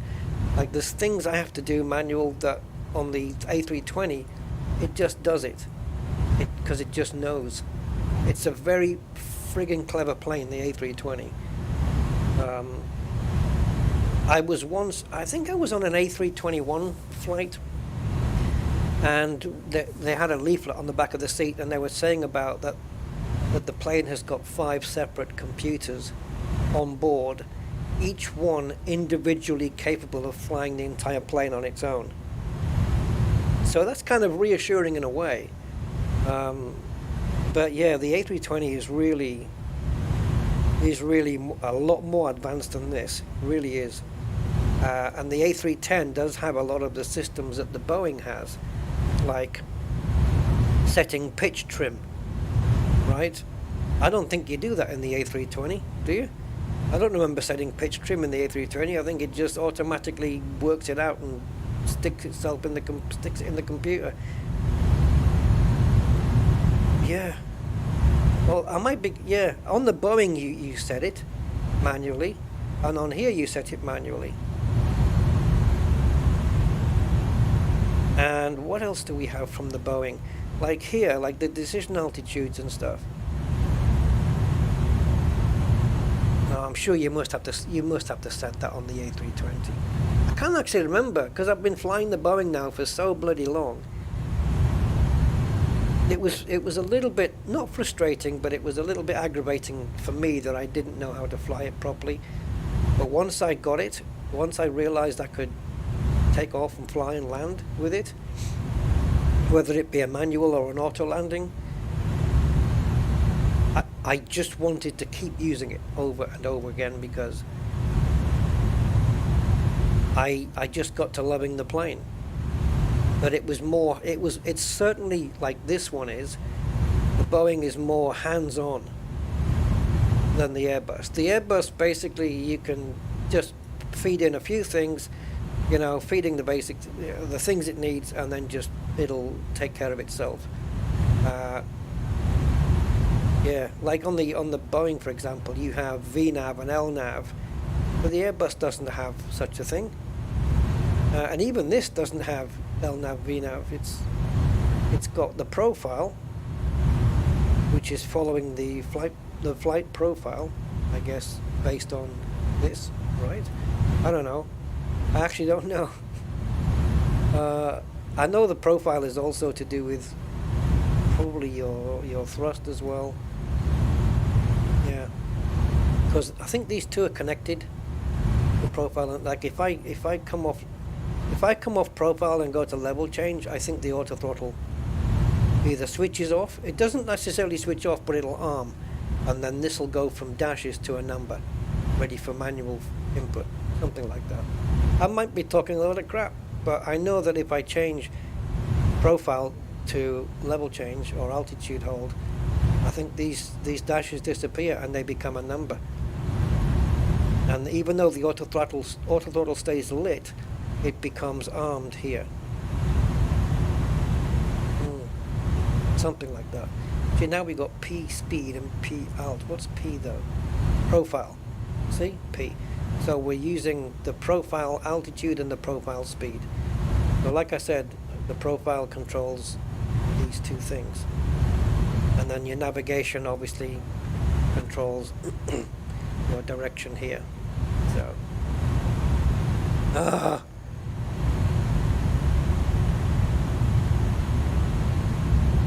yeah, I like flying the airliners very much. And also I like flying the small planes, which is a good place to start learning, to learn what the instruments do, like this instrument, what that does, you know, setting your air pressures. And some planes you just don't even have to bother, you just get up in the air and go. But the airliners, they need so much more information thrown at them. And it's a lot to learn. And then, of course, flicking from Airbus to Boeing, and then A320 to A310 and 737, and you have to remember all the procedures of each specific plane, because they're all different. But again, like I said, the fundamentals are the same. You know, like setting these, this is the same on the Boeing, it's the same on the A320, you know, it's the same. The buttons down here are different. Like on the Airbus A320 you have, on the Boeing you have approach mode when you're coming in to land. On this one you have land mode. If you're coming in with just a localizer, then you would use this one. If you're coming in with localizer and glide slope, then you would use this one. Yeah, lots of things that I pick up.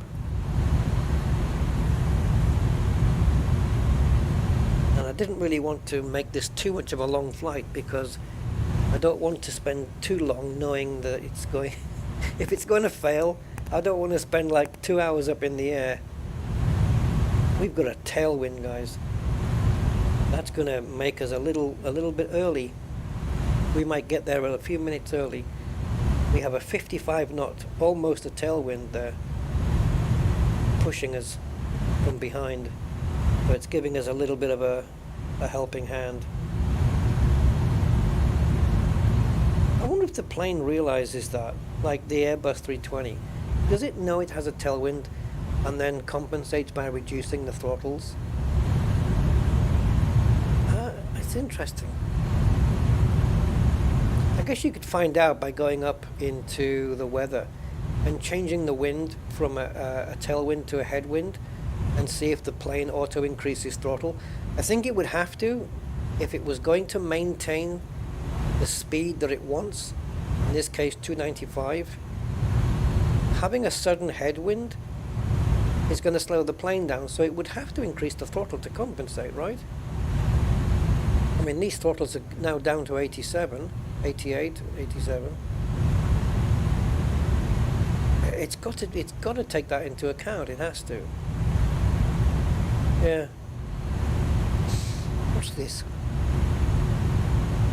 Drinks dispenser. Anyway, I have rambled on a lot there. Yes, like you say, the A320 is more Boeing-like. It is in some circumstances, in some areas.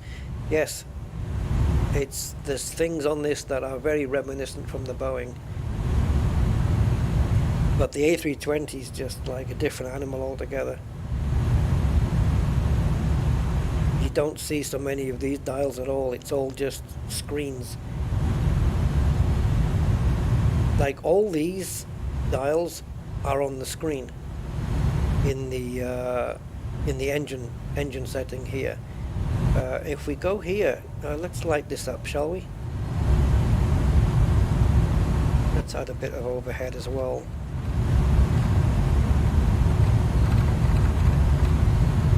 Okay, so if we go to engines here,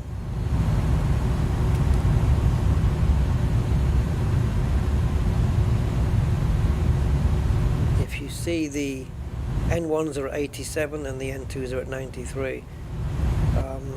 But they're not getting shown here. This is oil, ESI, bleed, fuel. But on the Airbus it shows you the N1s, it shows you the exhaust gas temperatures, it shows you the N2s. Fuel flow is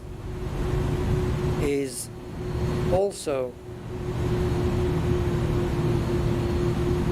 okay. We're losing throttle, guys. Are we out of fuel? No.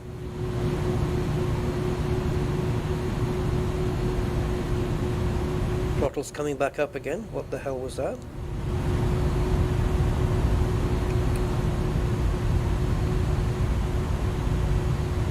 Did it just have to lose speed for some reason? Oh, it did. Yeah, it did. It had to come down to 270. Jesus, aeroplane. Stop freaking me out, man. Yes, we had to lose speed down to there. So where's my top of descent? I'm approaching it right now. So for CR det we need to be at 170. Let's engage 170. This might be the third time when I've just missed my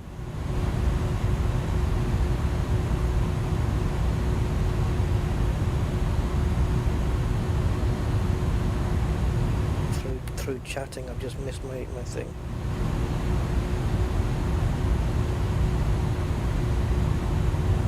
Come on, plane, start descending, please.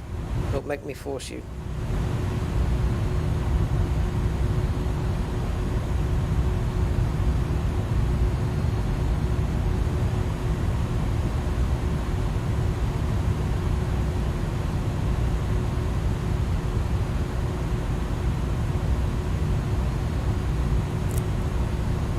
You.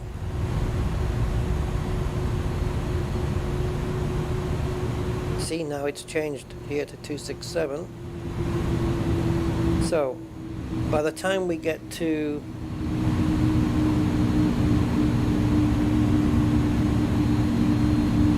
banker is 270, so we can remain at 270.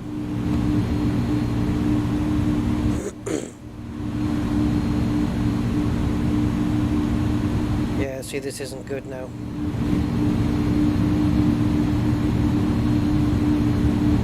See, it doesn't tell us up here nautical miles to the top of descent.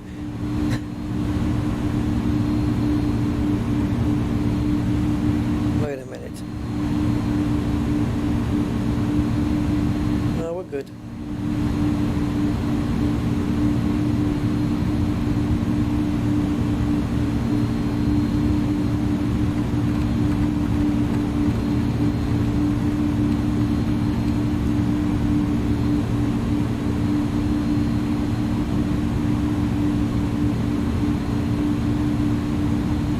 so we're going to hit 13,000 by here, which is where we need to be, so I'm kind of okay with this.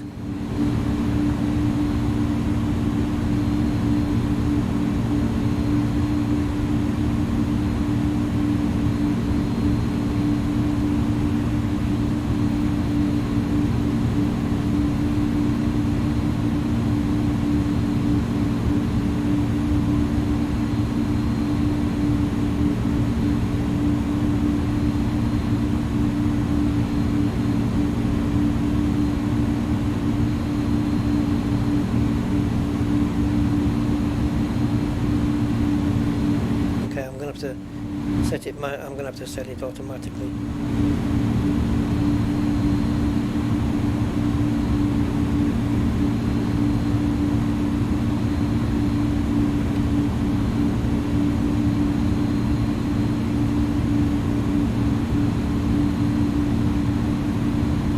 So I've got the speed brakes on full here.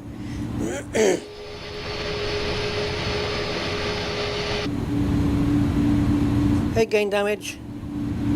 Right, so this is the part of the flight where I need to concentrate. Now again, in the tactical mode, we can switch to maximum descent, but I don't need to, so we'll just leave it there. Once you've done that, you can switch it back to economy, which is what we're on right now.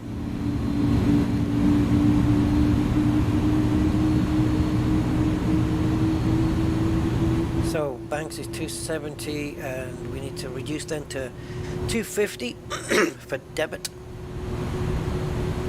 So for debit we need to be at flight level 120 at 250. We can do that. So until up until we pass Banker, then we're going to just stay where we are right now. Let's bring this in even closer. So we're at 270 for 13,000. Perfect. 270 for 13,000. Just what it says there. So we are correct. And now that we have reached there, I can go back onto profile.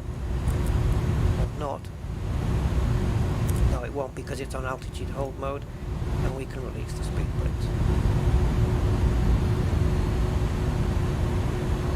Now we're going to come down to 12,000 and reduce speed down to 250.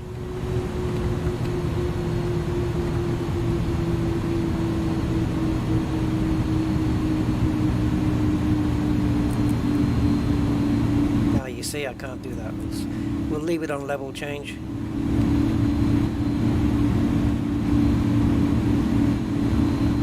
There was something I wanted to do under 10,000 feet, but I don't remember what it was. Oh, maybe, okay. I'm sure it'll be fine. Now the next one is Contra, where we have to stay above 11,000, it's still at 250.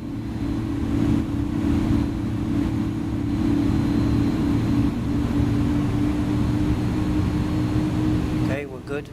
So far we're okay. We're stepping down. We're actually descending in kind of steps, which I'm okay with for now.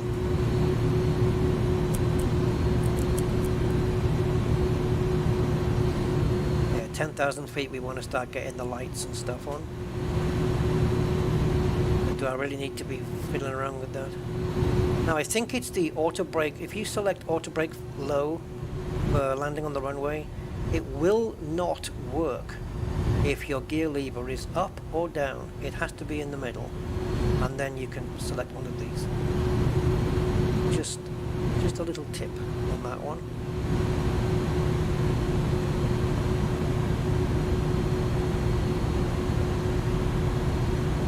Okay, we have to be quick here, guys.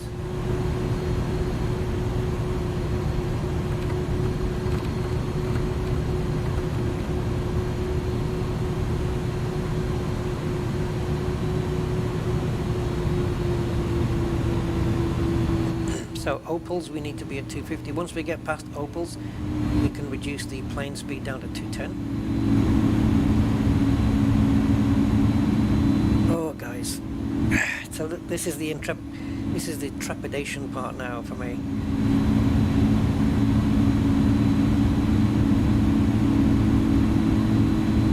Now, another thing I'd like to know is, do you have to put ILS on both sides? Because I know it's a display thing, but do I need ILS displayed on this guy's screen? Or does it not function correctly unless it's on both sides? I don't know.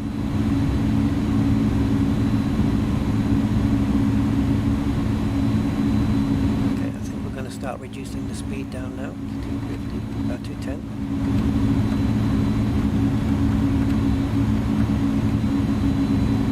Hoping it's going to do that. Yeah, it's going to do that without me having to pull the switch. Speed reduction's pretty good on this plane. It seems to very nicely reduce speed. Look at this; it's coming down really quite nicely. I like.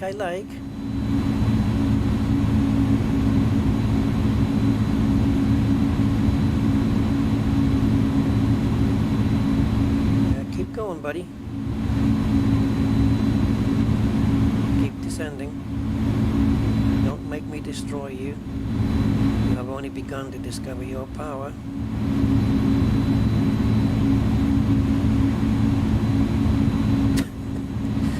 Don't ask me why a Star Wars quote came in, but there you go. Don't make me destroy you. Okay, so 9,210 knots is set and about to be achieved. And then from Blunts, we now need to vector over to Sigdu. So let's do that. Let's go direct. Once we come past Blunts and the plane, I think the plane will still turn here, and then we'll just get it ready to go to Sigdu. By which time we need to lose another 6,000 feet. And this will be our final. By the time we catch the glide slope and the localizer.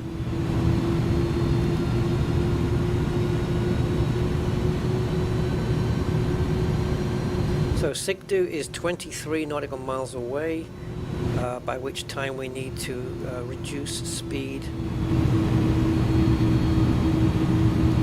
By the time we need to reduce speed down to 159, and we want to be going at 3,000 altitude. So let's get that ready to go.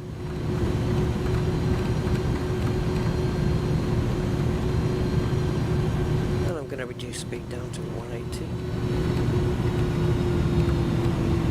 It's the figure that's in between.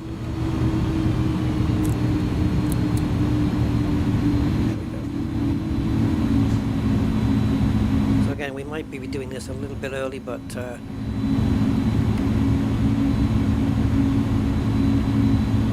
happy to do it.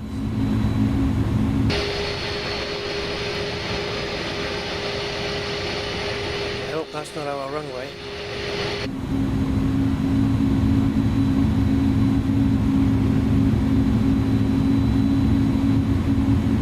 So we are at 180, so we can bring our flaps down to 20. In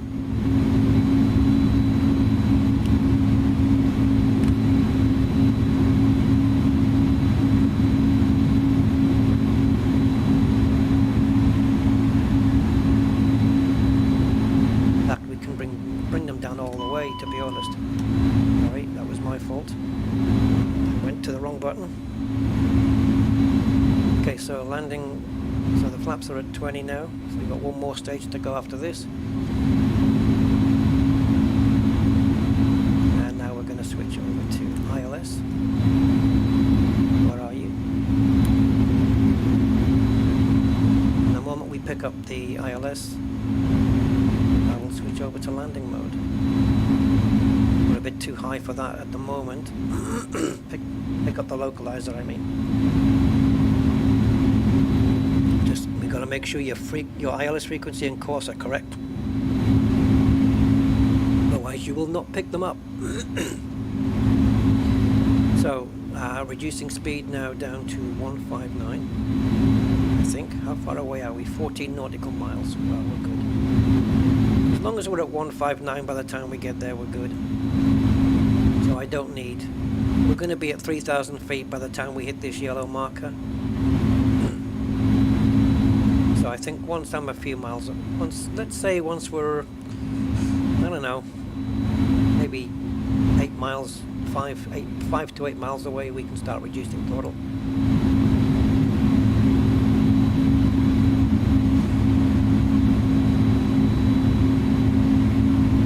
Do we have sight of the runway? Where are we?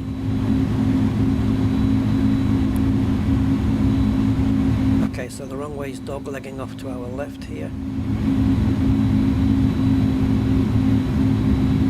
Don't quite have sight of it yet.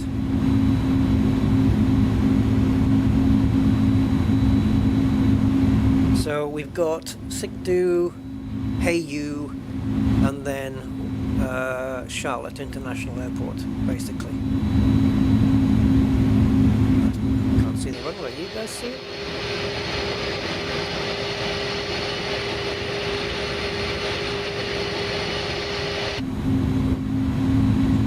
Okay. So, auto brake set to low.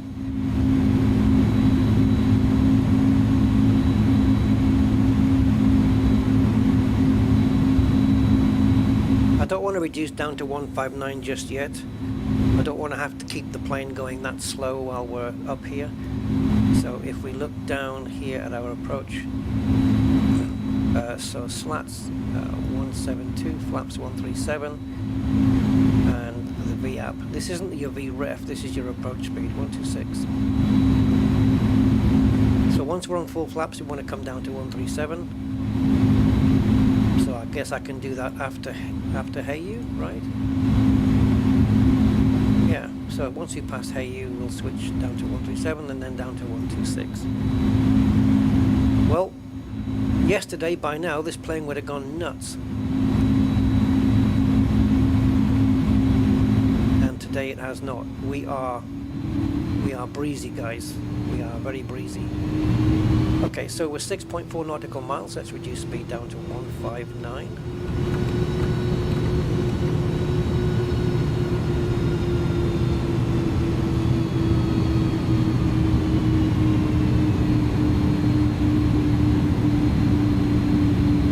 The plane should be quite happy to keep itself in the air at this speed.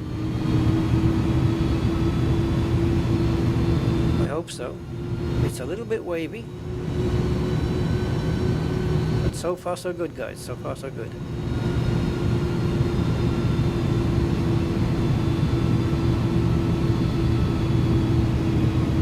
Was it really down to my HOTAS?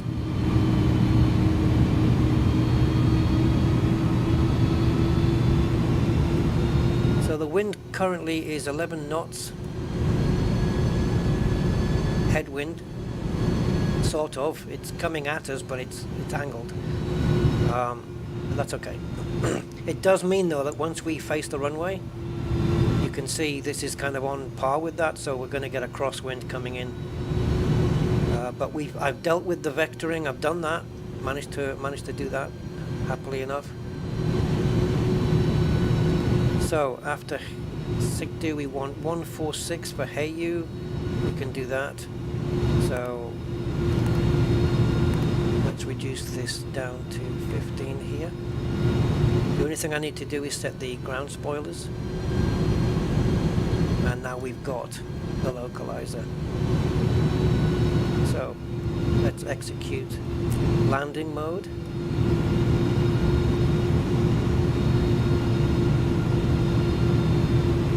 So localizer and glide slope are armed. Once they go green with a star, we've captured them.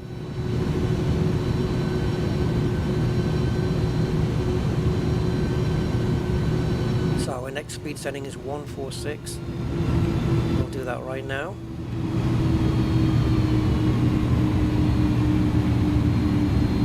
There's the runway.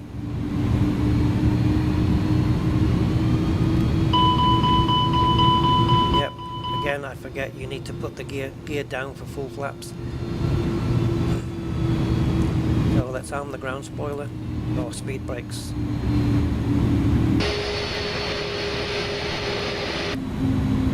Come on, my darling, come on. Mr. Morais 07, well, hello there.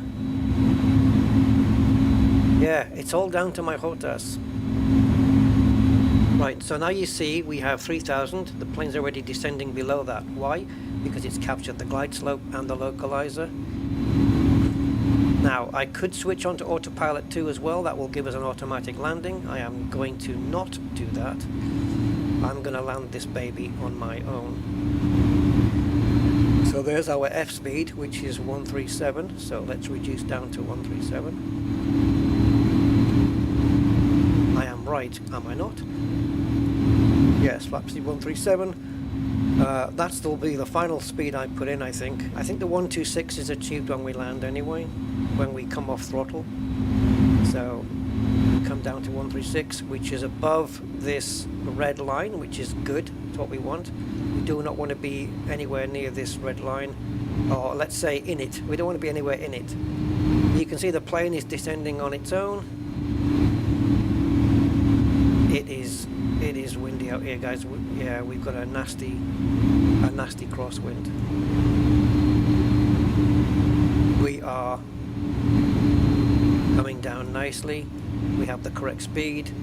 Altitude doesn't matter at this point because it's following the glide slope. Please don't mess me about. It says we're a bit low. That's probably why the plane has just eked itself up a little bit.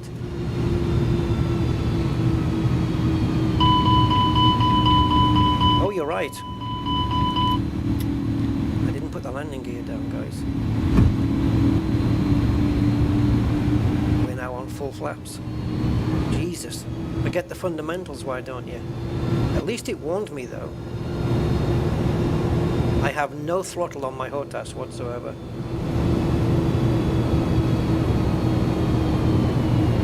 Okay.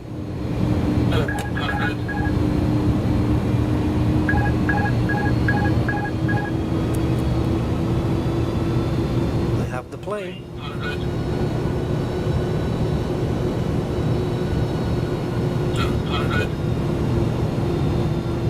Now going to disable the auto throttle. I'm a little bit to the side, but I really don't care about that too much. Wearing at 30.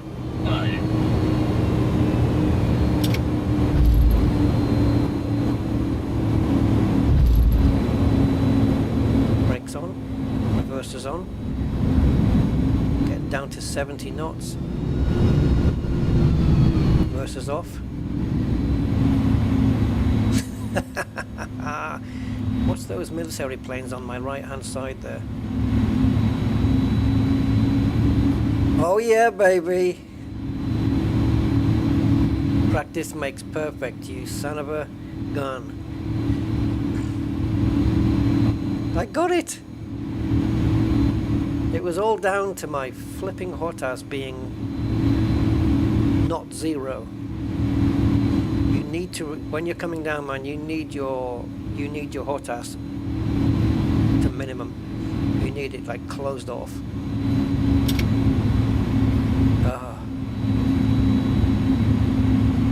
We did it!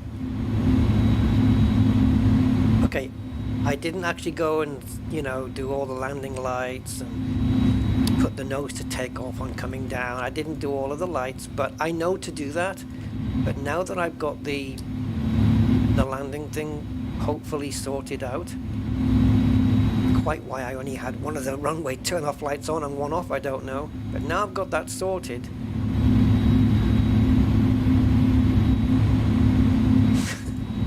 I am a happy chappy.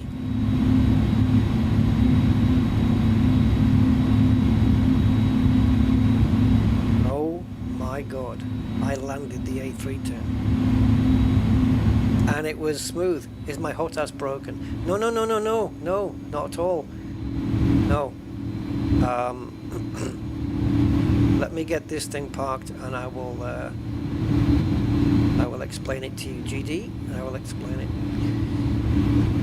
No, my HOTAS was the problem, but it's not because it was broken or any such thing like that. No. Yes! Breakthrough, guys. Absolute breakthrough here.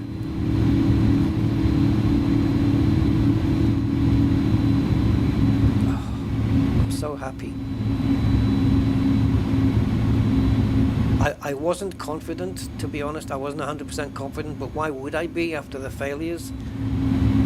But man, I was putting all my money on it being the HOTAS position, because I heard a guy in one video saying that the HOTAS has to be closed on the coming down on the final approach thing, because otherwise the auto throttle will take the position of your HOTAS. And then I heard another guy was doing a tutorial on this landing, and he actually put up on text on the screen saying, remember to zero your HOTAS throttle on the descent, because your auto throttle is on, but it's only on the descent. When you're controlling the speeds coming down, for each waypoint I was saying, okay, for this waypoint we need to be at 270, for the next one we need to come down to 250. So I'm controlling that speed, but the auto throttle light is still on, but it's only on in the armed and ready mode now. It's not active. And so for some reason, even though I was doing the speeds here, it was using my HOTAS thrust position. It was taking that into account. So I just made sure that I had the HOTAS completely closed. So in other words, the throttle levers pushed all the way back as far as they can go, so that there's no power on, in order for the plane not to take any input out of from my HOTAS at all. And that's made the difference. So what's also made me happy about that is that it shows that even though the last flight went wrong, and I did turn around and manually land the plane anyway, which I was quite happy with, but even though my last flight went wrong, it shows that I had my procedure was correct. Everything I was doing was correct. So there was nothing wrong with anything I was doing. It was just the HOTAS that was out.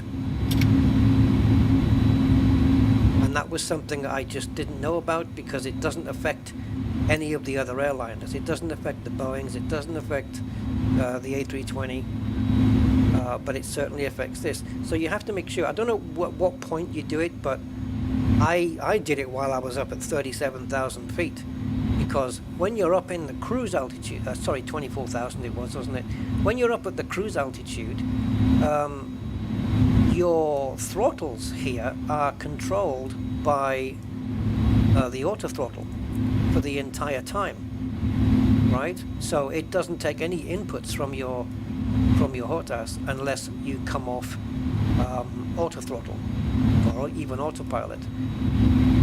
So while I was up there at 24,000 feet, I made sure that my HOTAS throttle was as far back as it could go, right? And that meant that on the descent, at no point did the speed or the auto throttle take any input from it. Now, gain damage, you said a technical issue. It may be, or maybe that's how the real plane works.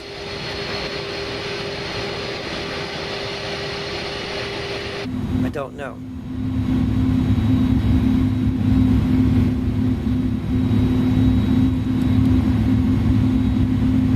Just waiting for the APU to kick in. It could be that that's how the real plane works. Maybe the pilots in the A310 have to put their throttles all the way back to idle on the descent, and the only time that they would use them again is if they on the final approach, if they disengage autopilot and auto throttle, that they would then start using manual throttles here. I'll be damned. What you can learn from watching 2 videos. And even then, the pilot, I think he's an Airbus pilot, when he did it, he fed in the wrong ILS frequency, so he wasn't picking up the localizer. But he did realize on the final approach that he'd fed it in wrong and corrected it. But yeah, it's just a couple of words that people say in a sentence, like, you know, oh, and you got to do this and don't forget that. And then someone will just go, yeah, and don't forget to zero your throttle. And throughout maybe a 20-minute tutorial video, that one line, don't forget to zero your throttle, that's the key. That was the key to unlock the whole damn thing. Now, knowing that, it should be the case that I never mess up this plane again on the landing in that way. I'm not saying I'll never mess up, but in that way I should never mess up. At least that is that's the hope, right? Oh, good God, guys, honestly, Jesus. I'm so happy I've got that sorted. Yeah, cheers, Gain Damage and Richard, thank you. Oh, did you, I know I forgot to tell you, Richard, but did you switch your fuel out? Did you cross-feed your fuel over? Or whatever you were going to do? Right, external power is not available when you land. And that's because you need to enable it with the EFB. Oh, I had 9 hours sleep last night. I don't know why. I guess my head must have just, because yesterday's 2 streams must have taken it all out of me. And I slept for 9 hours. Normally when my brain sleeps for 9 hours, it's because it needed it, and it's maybe a warning sign, like, you know, just take it easy. But I couldn't. I had to come back to this, and I had to do this, guys. I had to master this. I notice how these switches have all flicked themselves off. I had to do it. I was frigging determined to master this damn thing. Because one of the things that was really annoying me was that I'd somehow figured or remembered how to do the cold and dark start.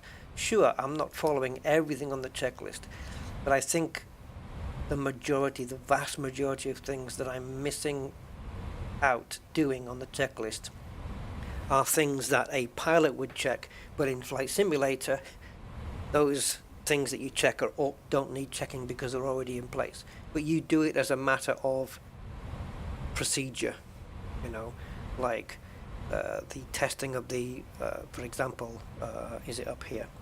Like you would do the squib tests, which I think is, you can't see this one, but you would do the squib test here, and then you would do the loop tests here, right? Things like this to make sure that the systems are working.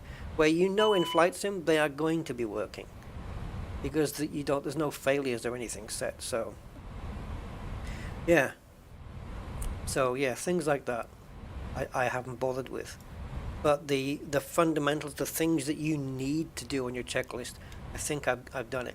And what the annoying thing is that I had learnt that the cold and dark full procedure, the takeoff, the cruise, but that one part, that landing, was screwing me over. And yeah, but I didn't realize that was there. But now that I have Captain Auto Land button, never used that either. But now that I have that sorted, hopefully, now I can go through the full proper checklist, which is up here. It's not the one on the EFB, it's this thing. Look at this. Flight deck prep, look, 91 steps. But now I can start going through some of these things. Making, you know, seat belts, no smoking signs, which I did anyway. Checking your hydraulic power panel. Now this checklist is pretty good. Not everything is intuitive, like here. Like these are, you know, like here for example, electrical I&D panel, select EMIR and ESS. Thing is, they're already in that position. At the start of every flight, they're already in that position. As a pilot, a real pilot, you would check it to make sure they are. In the sim, you know they are. So these, like if I was just going to do a quick checklist, I wouldn't bother with this one. My quick checklist would only include things that need to be done. The no smoking sign, the seatbelt sign. Again, it's superfluous to requirements really, but that's two things I would put on my checklist. ATS lever on, right? So that's these. Okay, that you need to do. You can't skip this, right? So that would be on the quick checklist. But things that you know are going to be on anyway, I just wouldn't bother. Like emergency exit lights, I believe that has to be set into the armed position, and again, I think it is by default anyway. When you start the plane, it doesn't start here in the disarmed position. On a real plane, you would check it 100%. You wouldn't even skip it. No way. Even though it's just the exit lights above the doors. But still, you would have to check every switch, because the last pilot that got out, how do you know that he reset everything in the correct, in the right place? So this is a proper extensive checklist. So all the things I don't need to check, I don't. I am going to go through this and just make sure that there's nothing on here that I would put on a quick checklist that I'm missing out. I don't think so though. Like checking out the overboard valve flow bar illuminated.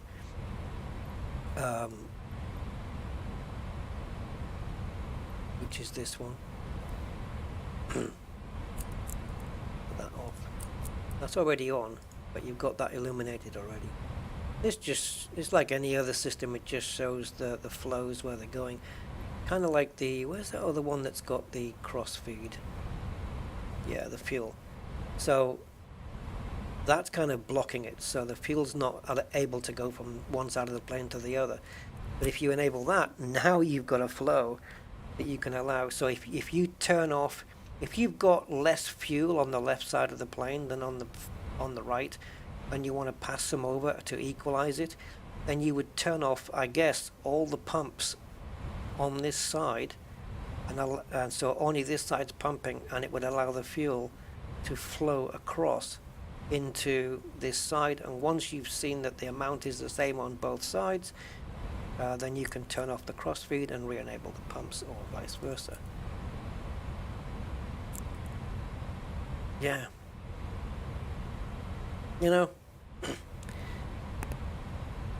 Yes, exactly, Richard. You're in control of the plane at all times. Once you've got those basics done, there's lots of things on the checklist you can't skip though, as I said. You have to do them. But now I can do all the little proper checks and stuff if I need to.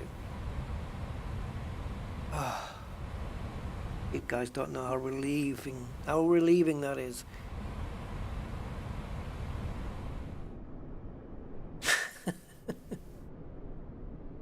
Wow, how many cars? Like, how many cars? I don't know what even mode I'm in now. There we go.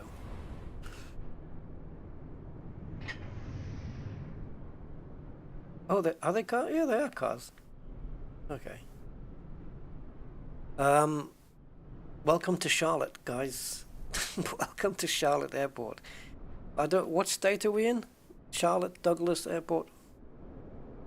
I don't know what state Charlotte is in. Yeah. Ah, you're welcome, Richard. Thanks, man. Yeah, go pick the kids up. Have some fun. I'm gonna sleep well tonight, I promise you. Oh, now I know I can do more flights in this thing. Yesterday I was so het up and so willing to just leave this plane alone, but in reality I don't really quit that easy. I'm gonna put this plane to sleep now.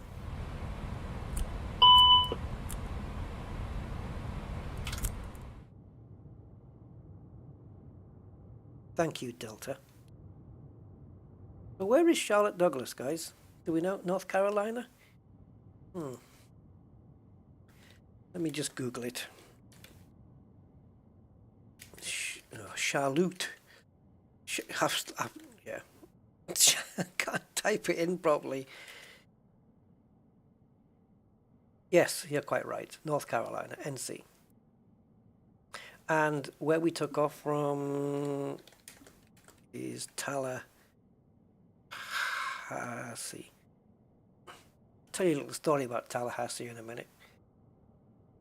Yeah, Tallahassee in Florida. So we did Florida to North Carolina in like an hour and a bit. That's not bad. And this is the VGDS system, which, as we can see, is working, because that wasn't lit up when we got here. But I do have the VDGS software, which enables these things. Some airports have them enabled, some don't. This one does. We're at gate A3. Yeah, Tallahassee. I picked Tallahassee because I was going through airports in the US to which one should I fly from? Which one should I land at? You know.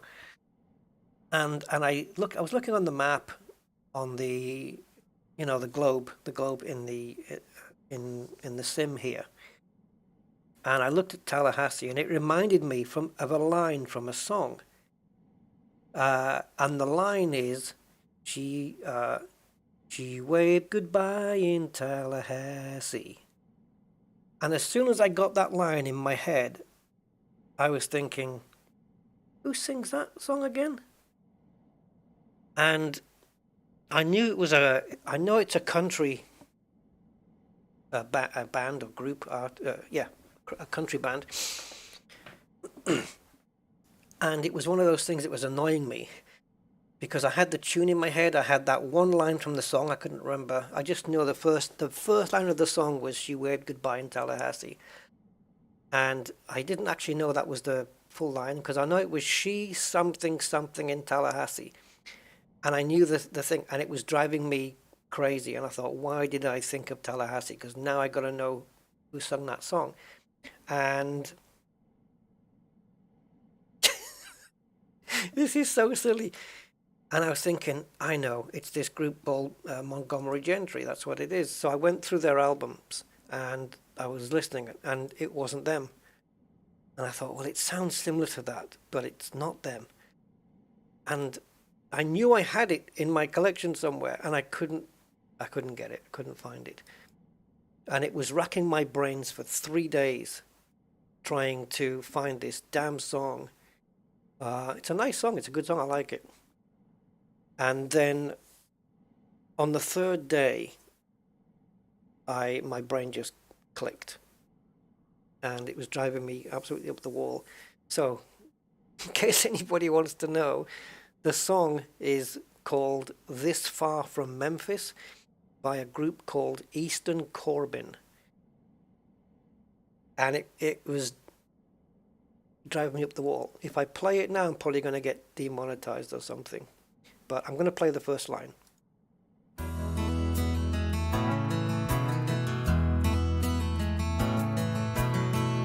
She said goodbye in Tallahassee. That's it. I even got the words wrong again. It wasn't she waved goodbye. She said goodbye in Tallahassee. That line was in my head for 3 flipping days. 3 days. You know, when you know something but you can't think what it is and you want to know and it drives you up the wall in your head. It's tormenting you. It tormented me for 3 days, and I was determined to find out to remember. And Google wasn't helping because I didn't know the full line. I know it was she something something in Tallahassee, and I knew the tune, but I couldn't get anything else. And yeah, so that was why I was going to pick Tallahassee as a point of departure or arrival. Yeah, so yes, Eastern Corbin, you buggers. You have a floating tower there, do? Oh no, it's a building's roof. Yes, Ashley, yeah, you're quite right. North Carolina it was. Gain damage, awesome to see you achieving it, thank you. Can you imagine how stressful it is not to know which error you made, not being aware of the mistake? Yeah, and it wasn't even a procedural error either. You know, the procedures I was following on the plane was correct. It seems that it was all down to my HOTAS position, you know, and that's annoying. But like, because I think on the flight yesterday where it kind of picked up speed and altitude when I was around 6,000 feet up in the air coming down into Madrid, I think my HOTAS was around there. So it wasn't like full on or anything, but there was throttleage. We definitely had throttleage. Oh, so this middle button's not working. Well, at least this one does. So yeah, so we definitely have throttleage. It wasn't in the off position, that's for sure. If you want to call it off, I reckon I had around 35-40% on. That's what I said, and I did. Did I disable? And we didn't get an overheating brakes either on the landing. That's another thing I achieved. We didn't do that. That should actually go in the off position. So all I did differently on this flight was make sure that my actual physical HOTAS was down there. That's all. That's the only difference. And I even had a break in my flight plan where I had to vector manually to it. Even managed to do that. So I did that. I didn't get any overheating brakes that required the brake fan. And we got the plane down. I'm a very happy dude. Oh, God. What now? Do I leave it alone now?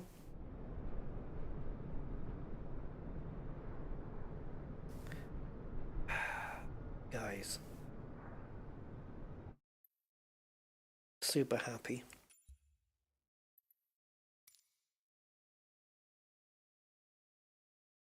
Little things in life, isn't it? Yeah, it is a tiny little detail, but that's the way it can be, I guess, with some planes. You can be one detail out, and it's going to mess you over, big time. But on the 320 and on the Boeing 737, it's not a factor. Your physical throttle, the one you have on your desk, it doesn't matter where that is while you've got the auto throttle on those planes. I've never had to close off my throttles, my physical throttles, so that the plane would. It's not a thing on the Boeing. It's not a thing on the A320.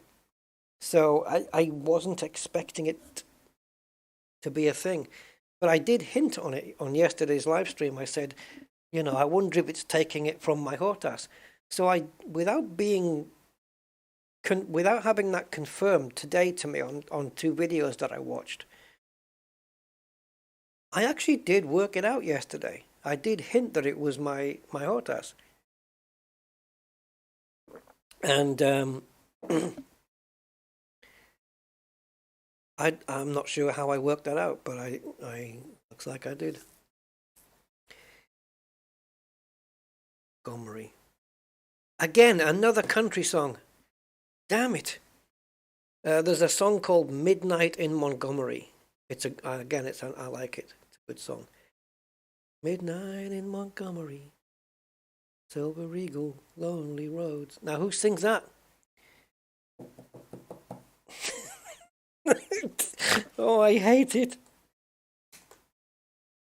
Midnight in Montgomery. It's Alan Jackson, I think. I think it's Alan Jackson. The voice in my head is Alan Jackson. Montgomery. I do like a bit of country. Midnight. Yeah, there we go. Midnight in Montgomery, Alan Jackson. Silver Eagle, Lonely Road. I was on my way to Mobile for a big New Year's Eve show.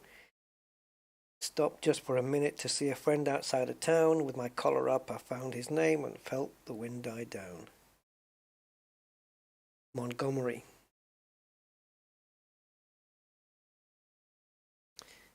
Damn.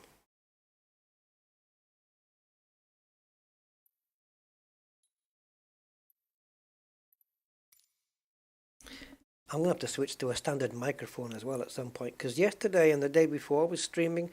I did do a long stream. What was it, around 8 hours or something? And afterwards, I had a feeling in my left ear, but not in my right ear, because I have, when I wear the headphones, I wear, it's off ear on my right hand side, and it's on my ear on my left hand side. And I was feeling a difference in pressure or feeling in that ear. So, yeah, I may have to use a desk mic or something like that.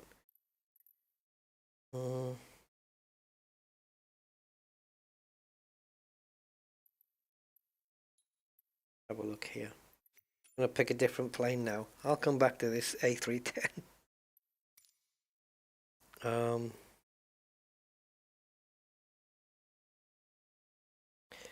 I don't know whether to have a look at this DC3.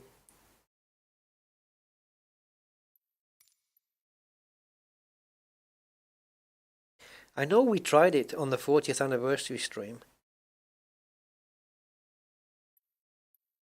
but I can't remember if it was... Oh, look at the little Qantas one. I can't remember if it was a... No, we did get it up there. I can't remember if I went through the whole procedure, though. So this is Maxwell Air Force Base in Montgomery. Let's have a quick look.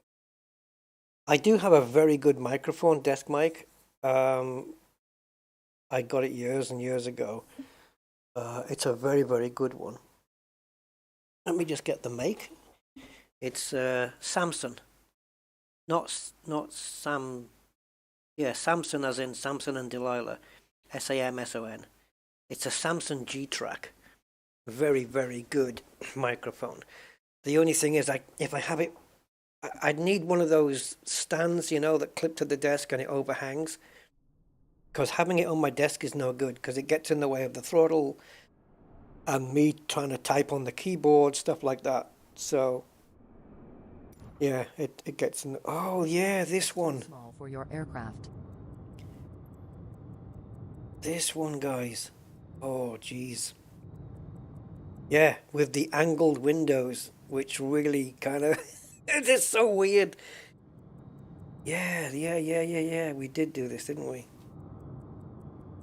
Does this bit of flappage work? Oh.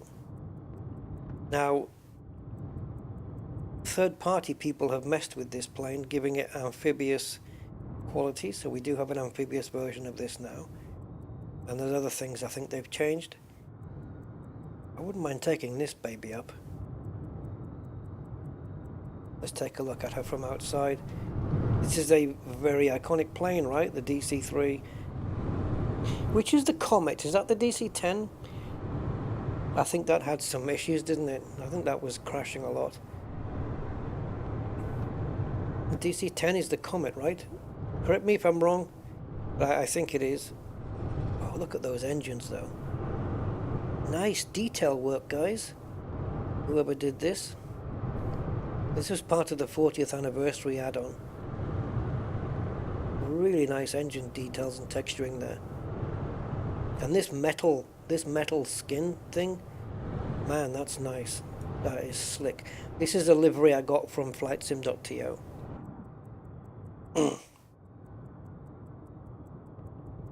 Would cause more trouble depending on the amount of screens you're using. Yeah. Okay, so obviously the first thing is the battery, we know that. And these are what? Cold, dark starts and quick starts. Oh, these are presets that they've built in. I wonder if these switches are on the real plane then, and if they are, what else they're supposed to do. So if we want a quick start, we can just click this and it'll do it. I think we're already set to cold and dark anyway. Yeah. So, do we have any modern aviation tools here? And the answer to that looks to be a very definite no. Do we have an AFB where we can maybe add one? And again, we don't. So no GPS retrofitted here. Although this is kind of modern. This doesn't come with the real plane for sure. That looks way too modern to me. To me anyway, to my eyes. I might be wrong. Maybe that is in the real plane. That looks kind of modern to me, though, compared to the age of the plane, but... Oh yeah, look, here's all the old radios. But we do not have GPS or any such thing in here. Prop feathering to the left. Okay, so we know the battery's going to go on, but before I do that, because I don't want to run the battery down. Oh, look how simple the checklist is compared to the... the A310. Let's bring it in just a tad. Something around like here, perhaps. Okay, so before starting the engine, set aircraft security on. Do you have an interactive checklist? Yeah, you do. Secure aircraft. What does that do? Oh, it puts the chocks under the wheels. Correct or not correct? Correct. Okay, let's run through this then. So we got some nice old chocks. What a nice looking plane this is. I do like it. Pretty sure that boomerang antenna is probably not period correct. We have a fire extinguisher on next door to it. Oh, that's reassuring, guys. Yeah, fire extinguisher's on standby. Get ready. Right, now again, these are checklists that check the battery switch is off. Well, we know it is. Flight controls are free and correct. Okay, well, I don't need you to light it up, but yes. Yes. All good. Happy. Ground power switch. It's got one.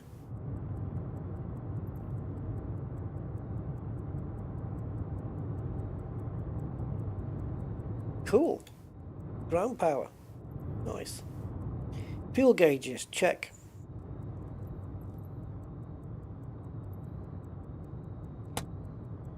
So in the left main we have that amount, in the right main we have that. How are they getting the letters to change? That's kind of cool. So, what is this one? Get out of the way. So left auxiliary is empty. So we just got left and right. So we've got, what do we have there? About 100 gallons and another 100 there maybe. Just a little bit over 100. Is that right? 200? 101. Okay. Yeah. Yeah, so 202 gallons of fuel we've got. That's fine. Cowl flaps. Simon Cowell. Open. Well, they are not open right now.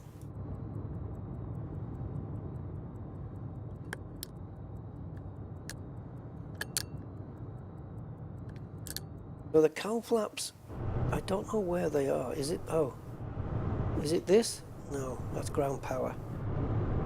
Oh man, it actually does. Cowl flaps.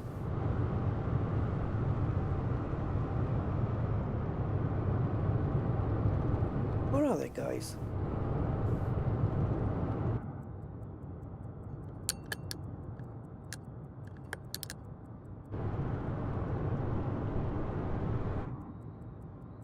Aren't they round here?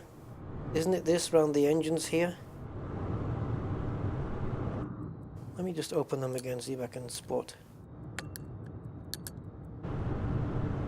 And don't you need the battery on at least? I think it's these. Oh, guys. I'd like to know.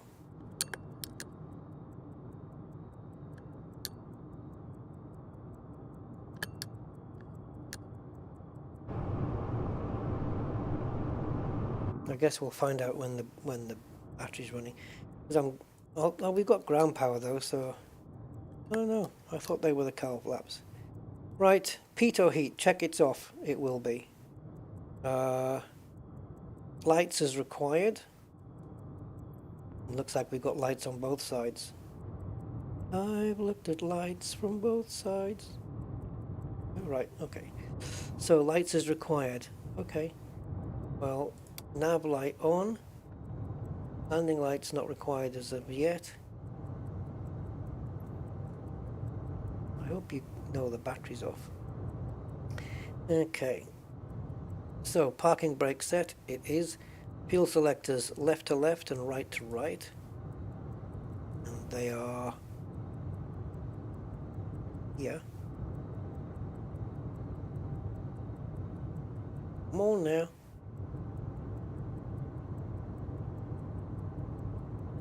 Not letting me do it. Let me do it on this one.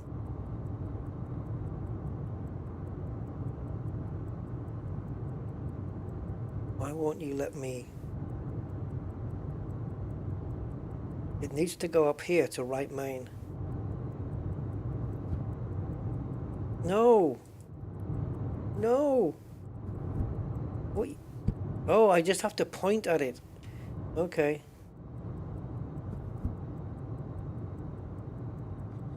Yeah, I knew you were in the way. You can come back now. These are superchargers, Jesus. Right. Done. Propeller controls full forward high with high RPM. Okay, that's easy enough. So we can blip those to the max. Throttle cracked open. I guess that means we just need a little bit, right? We don't need to put them on full. Mixtures full rich. Yep. Very similar to a lot of the GA aircraft. Propellers and mixtures on full. A little bit of throttle. Not everything. Okay. And pitot heaters are off, which they will be. That's it. That's the prep. Right. Fuel booster pumps on.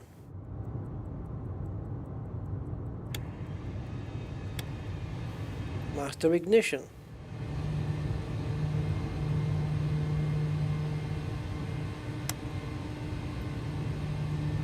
Magnetos. I was jumping onto that step already. They need to be set to both, I think.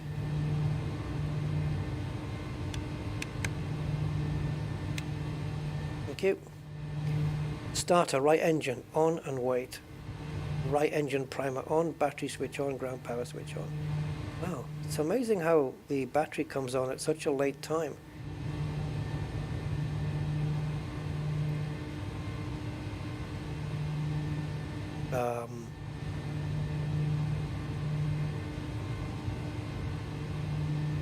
Engine left, primer right. Confused.com here.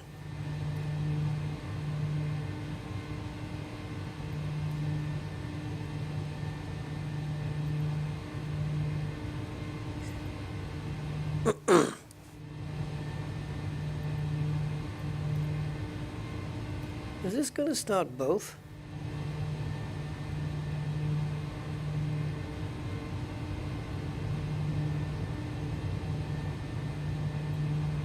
Okay, so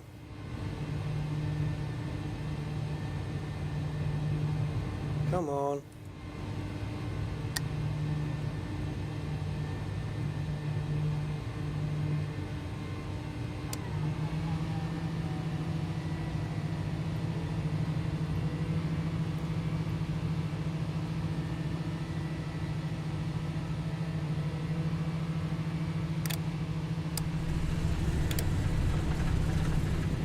Oh, I see. Okay, I got it now. You got the starter on and then the primer for both engines. With you.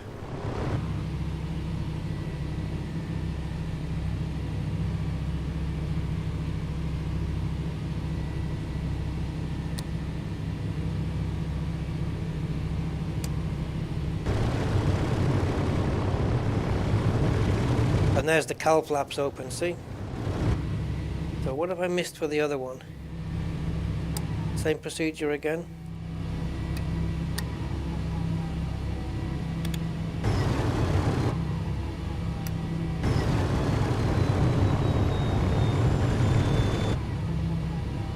Okay. Run it by me again.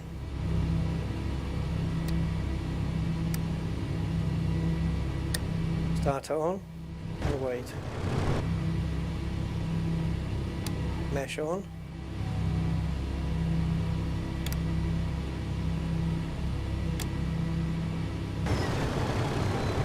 Okay, I think I've messed this up, guys, because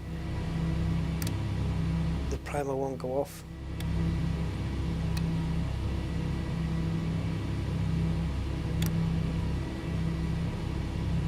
Either it's a little bug or something, and I can't turn it off. I can't unprime it. Nope, as you can see for yourself, it will not go.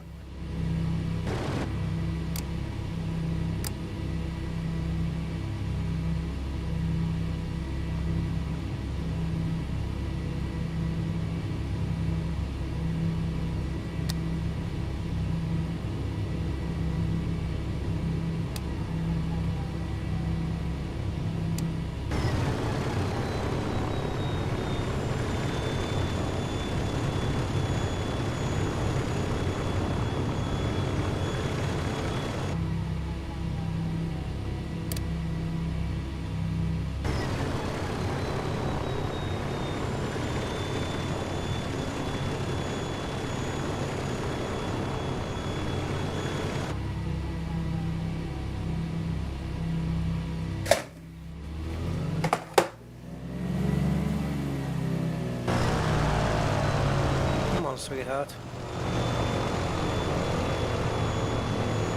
The problem is this primer. I can't get it off.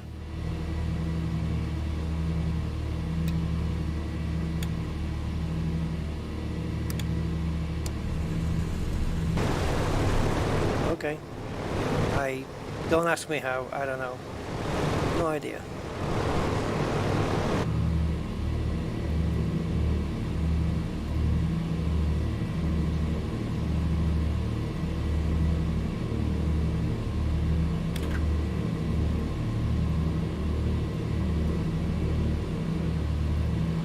I wish you would centralize it a bit more.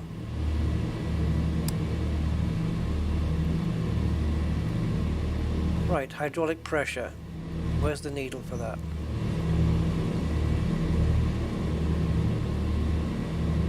Should be between 675 and 925, which is that green band, and it is. And I don't know, where are you telling me to go for the other one?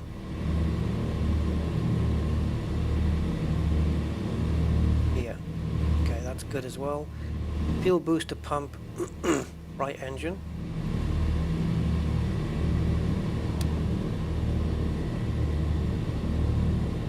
Just the right one. Oil pressure check. Let's just pretend they're all okay.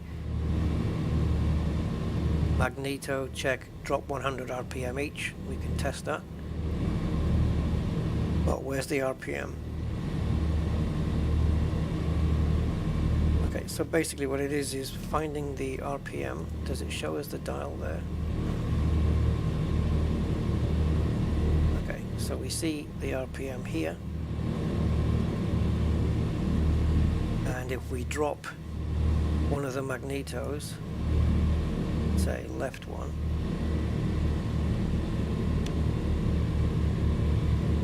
it should show a slight drop. Where are you? Okay, yep, it's got a slight drop there, you see, and it would be the same for the other side.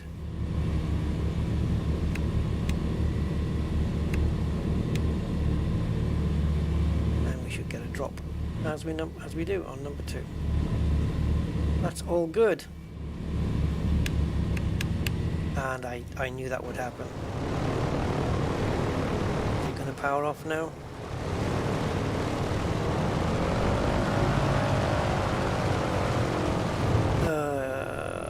Somebody kill me. That's what happens when you flick it to the wrong side.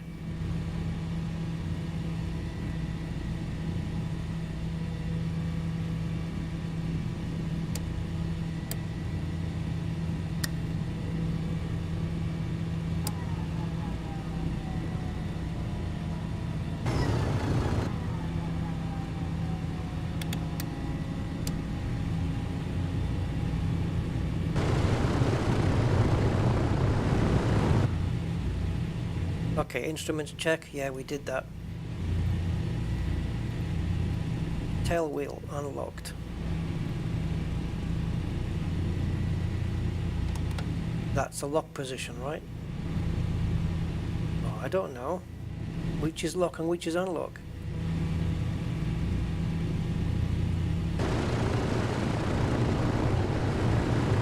Well, that's going to do the rudder. So if I flick it back into the other position, it will let me. Yeah, I've got no idea. I think we have to, if I'm not mistaken, I think it has to be switched over. Because the last time I did this, I couldn't really control the plane. And I'm guessing it was because of that.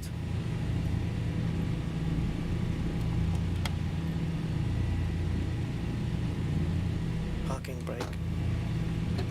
Set, it is. We already did that. Instruments check, radios on. Yes, they are.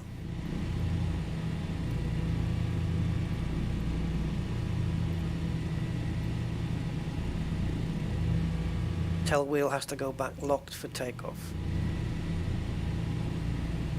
Cowl flaps set to trail. Is that after we've taken off? Because I don't want to be pissing about going over to there. So it's back one, so it's up on the map. Okay. Alright. So I'm just going to move the plane forward and see if we've got control of this rear wheel.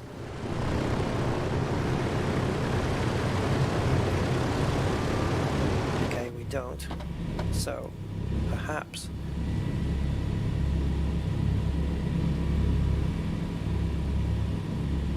that little knob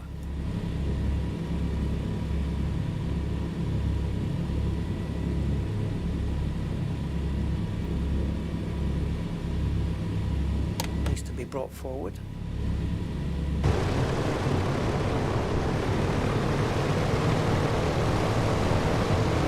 How did we get back on the chocks? Oh, because the plane's secure, right? But didn't it just move? I guess that's maybe a handbrake thing.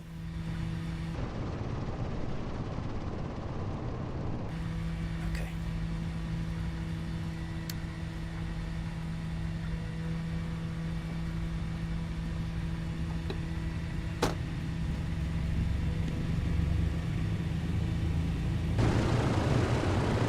Yay! She's a swinging free now. Okay, I've got no idea what I'm doing here. So chromey.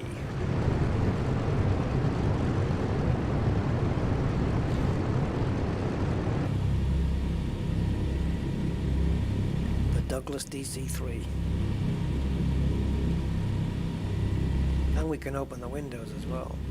It gets a little bit drafty.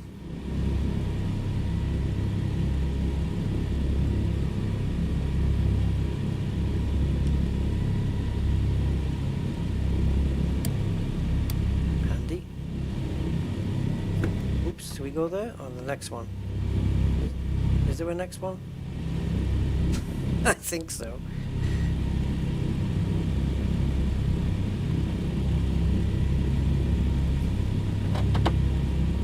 Yeah, so we did that without having to do a quick start, just did it ourselves. All dilution up here, pop feathering. A little bit off my pay grade for the moment.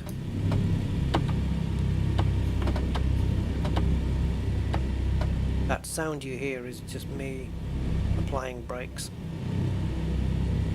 Oh, lovely turning, absolutely. I'll tell you what though, that tailwheel lock, I hope that's bindable to a key somewhere, because that's a really, really annoying place to have to reach. You know? See, we need to lock it now. It's kind of buried right down here though. It's right inside the pitch trim, so I can't. I wonder if there's a keybind for it, because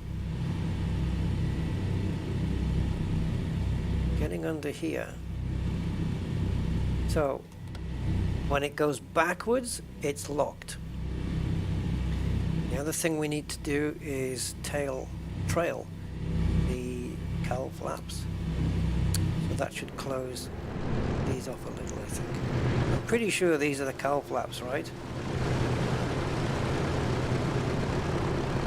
Engine cowling, and these are flaps. So, right. What else? So taxi, we've done, but yeah, all of that is done. Normal takeoff, all flaps is under trail, landing gear is up, that's when we get out. Mixtures on full rich, of course. Carburetor, air control off. What is it currently set to? Looks like it's already on off. And fuel booster pumps have to go on.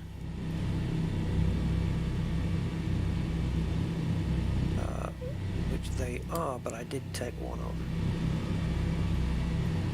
Okay, let's do that, and then we can worry about the rest later. Alright, so this is my default view position.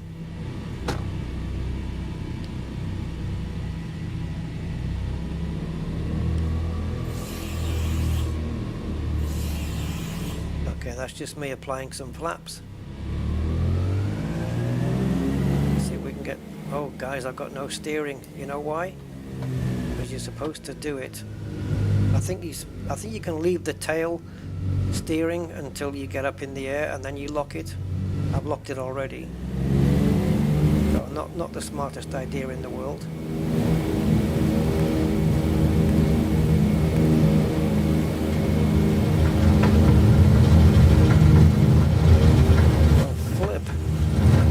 Thing took off quick.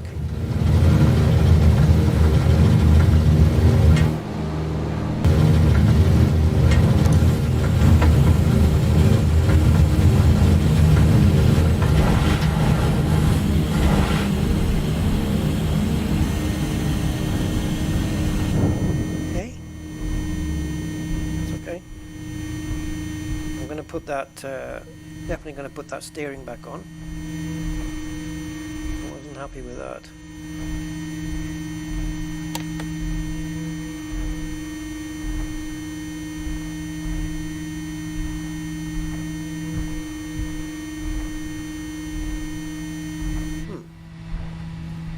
why did that happen then, I wonder?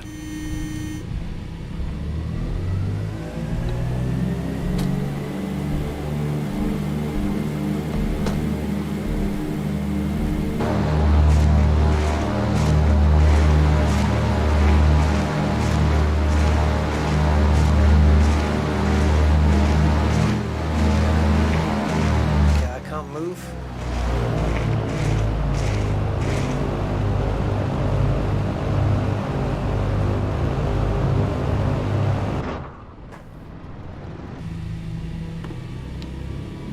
Move on the grass.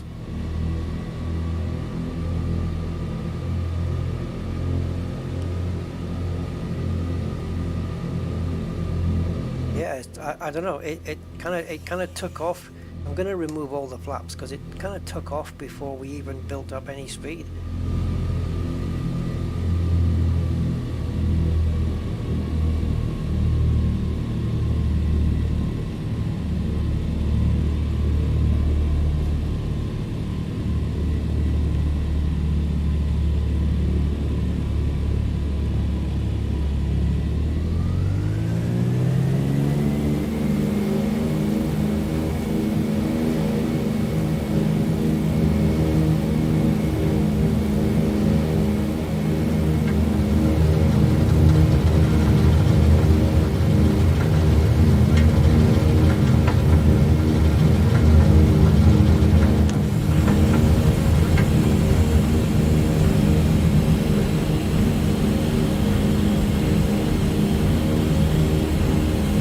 First time I tried this plane, I didn't have that problem. It's got a lot of lift, I can tell you that much. I'm just going to alter the pitch trim a second because it looks to be a little bit too much at the moment. This looks nice, doesn't it? Where are we again? Montgomery.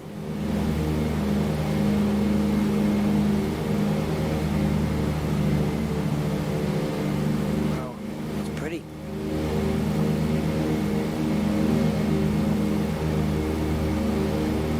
Okay, now we've got some serious speed.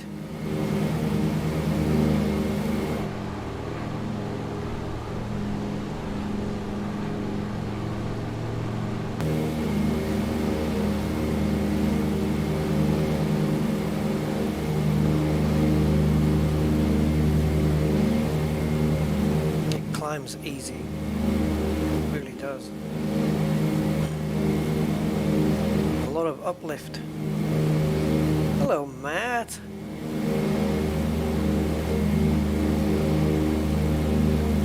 In case you're wondering, yes, it did work with the A310. We got it. Got it sorted. Yep, hope you're doing well too, mate. How's the Mercedes coming along?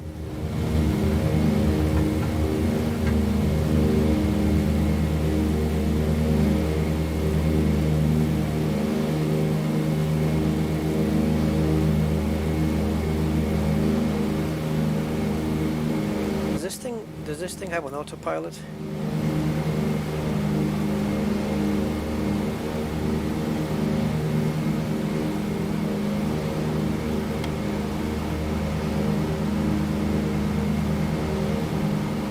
Why would you ever want to lock that wheel though?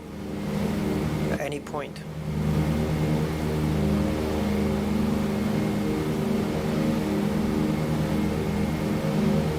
Ah, still waiting. Okay.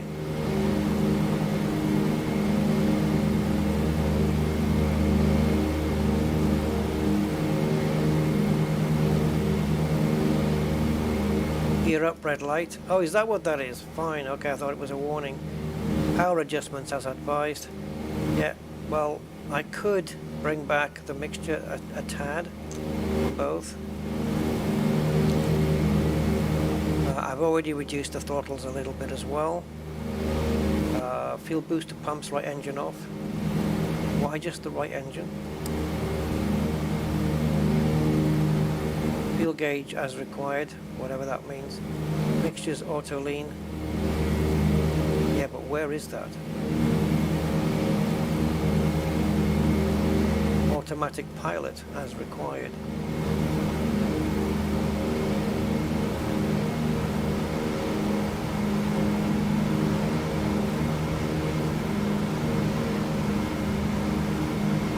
gyro pilot. Yeah, back in the old days.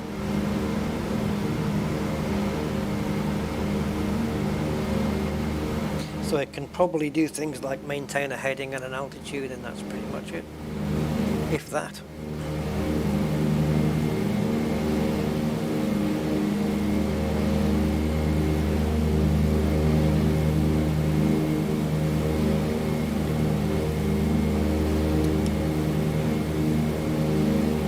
Okay, so it's on. Desired heading. Okay, desired heading would be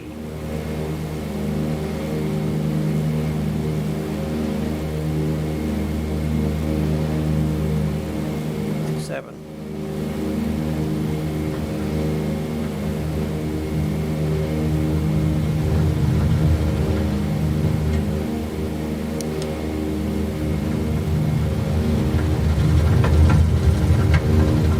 I don't know, I'm kind of leaving the plane to its own devices here, but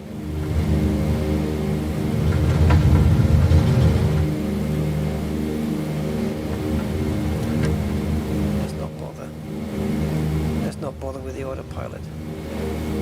Those noises, is that because I'm stressing it?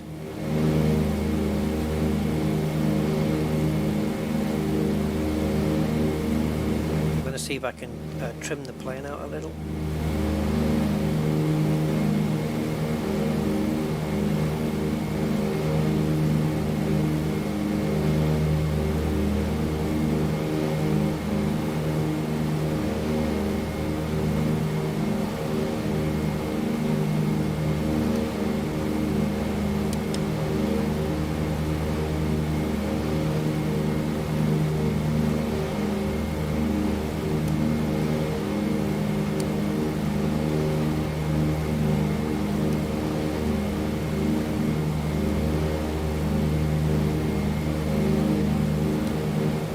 Why is it I'm pointing at this and it's activating that?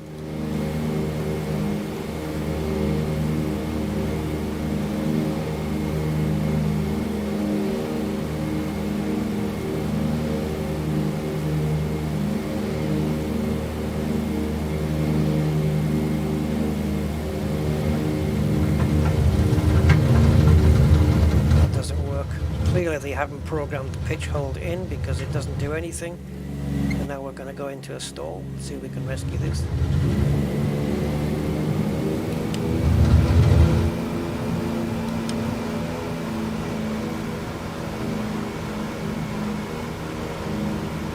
Yeah, that autopilot, I'll have to, there's probably about 3 encyclopedias worth on that by the looks of things.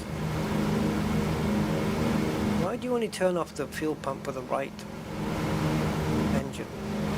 Right fuel switch, I don't know. Yeah, I guess it's for the engine. Now where to land? I don't know because I don't have any GPS.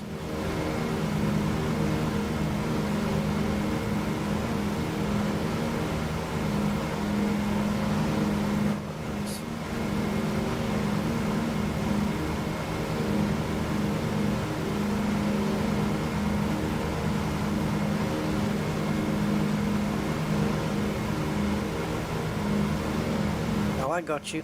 I got you. Okay, would you mind pausing? Thank you very much.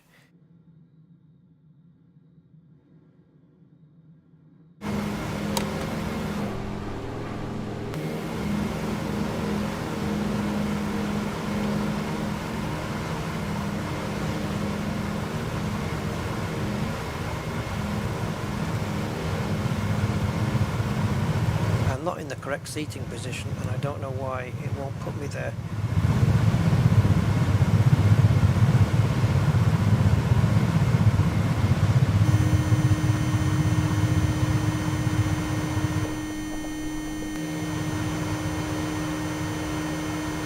Maybe I am. I just didn't think that this is high up.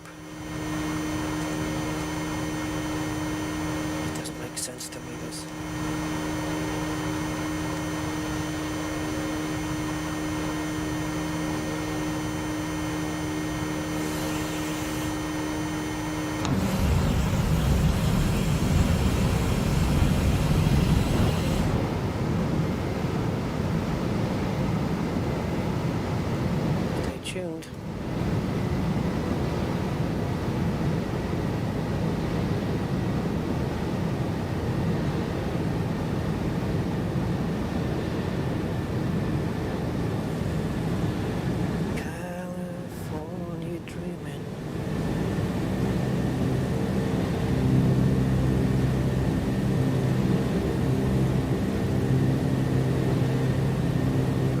making any guarantees here, but I'll try.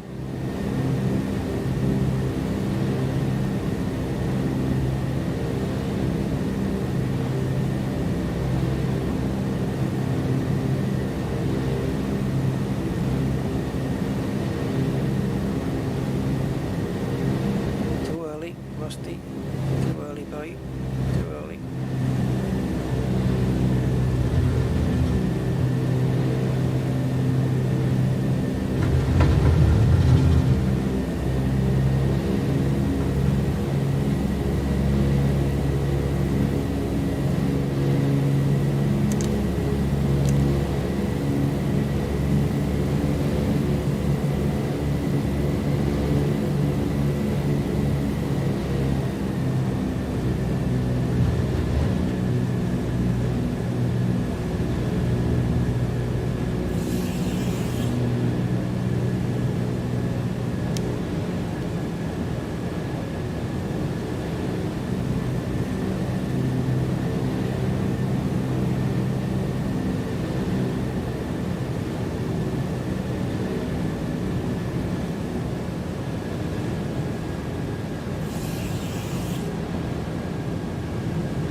Don't kill me.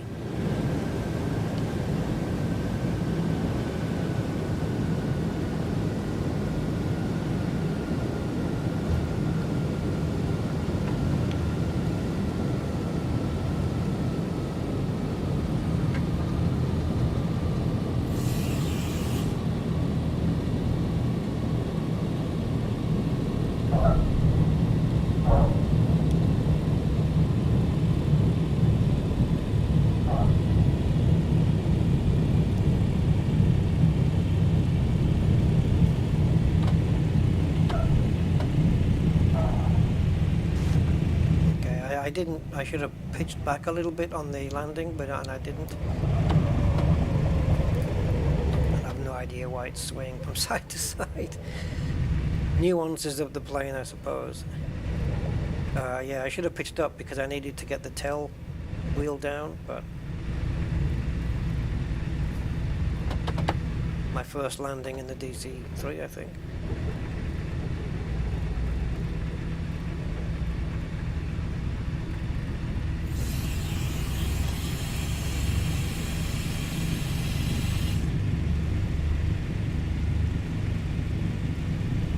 Just the sound of the flaps coming up and down.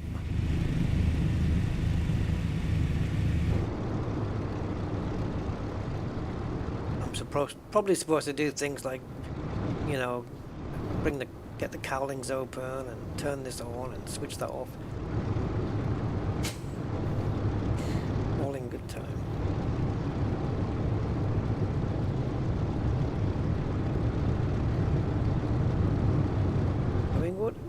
I don't know where we are.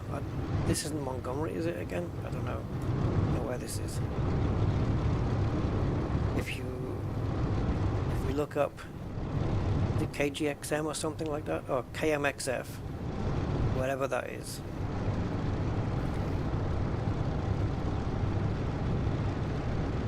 I would assume that the tail wheel would only be locked when the plane's parked up, right? I would say.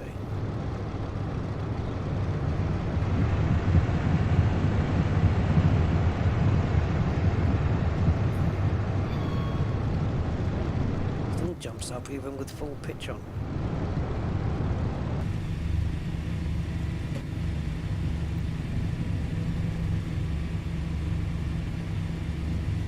I think I have controls for this. Yep, no. And mixtures as well should be there. That should knock the engines out.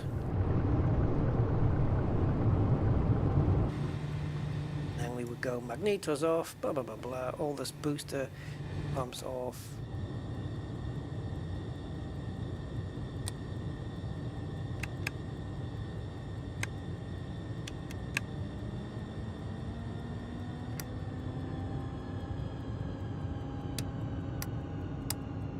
Yeah, she's nice. It's a weird one. It takes off very quickly, very soon, a very short takeoff, and once it takes off, it's very, very light. It just seems to lift very, very easily. But you have to be mindful of that, I think. When we lifted off, because the plane was kind of lifting off on its own, so to speak, I just tried to keep the plane level so that it could build up speed and just have the plane be level, but also have because the plane was lifting under the, with the air going under the wings, the plane was lifting anyway, and I just needed to stay level and not pitch up until we built up some speed here, and then I was able to just do that. Is it just me? I see these three things here and I'm thinking of Sam Fisher from Splinter Cell. Is that just me? Is my game brain on? That's Sam Fisher's helmet. Audio signal of Marcus Beacon. Oh god, does it do the beep beep beep? The Morse code thing? Awesome. Yeah, I can't... This has obviously been retrofitted, but I don't know. I don't know how this works. Touching here makes that move. Pressing that brings that in. I just don't know what's going on.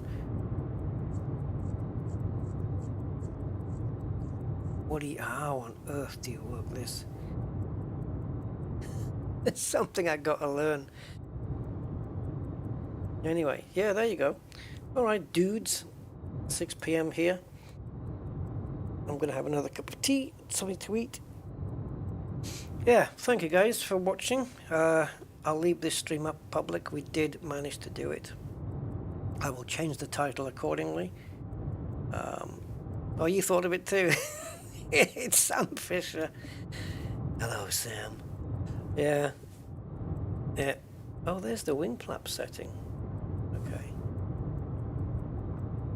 Can you imagine flying a plane like this? String going through here, look.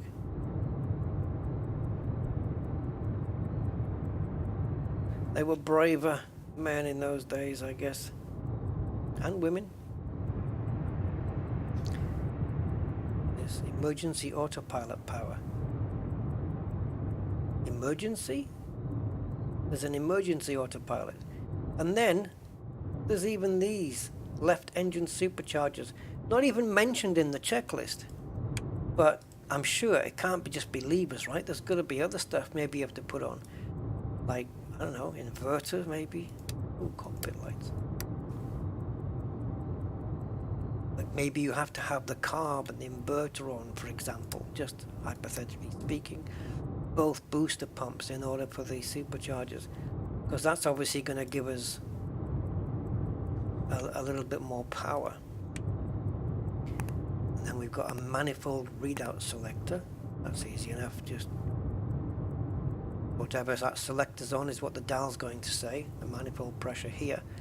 So you can choose between left and right engine, stuff like that. That's easy enough. I like the plane. I do. And it looks cool, and it's a very iconic. And can you imagine being a passenger in this thing and just flying in it? Wow.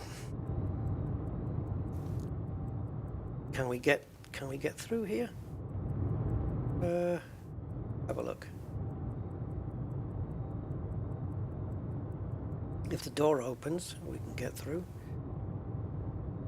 Doesn't. Let's see if we can go straight through anyway.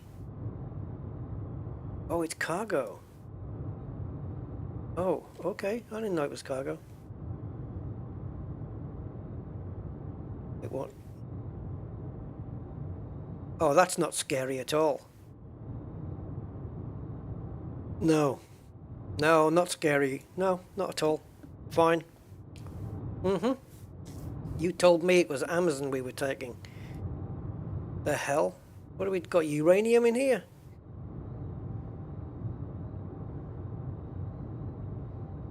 What the hell? Isn't there a fitting for passengers though?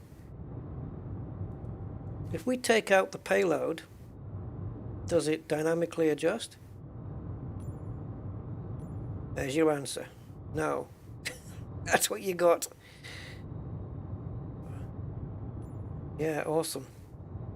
Carrying radioactive stuff. We can build a bomb with this.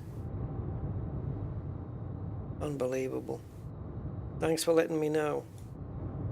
I wish there was maybe there is, a flick switch somewhere that turns this from cargo to passengers. You know, like you have these quick start buttons. It's a pity we don't have an AFB. You can't fit this for passengers then? Oh.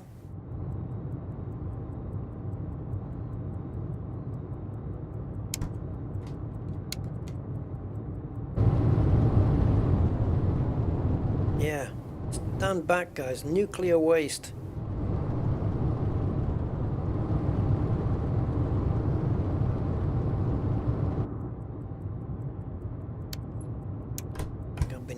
There. Yeah, I would like to have had a button for to control whether it's a passenger interior or whether it's a cargo interior. That would have been nice.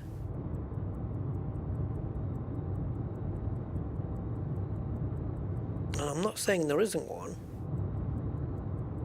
but I don't know of one.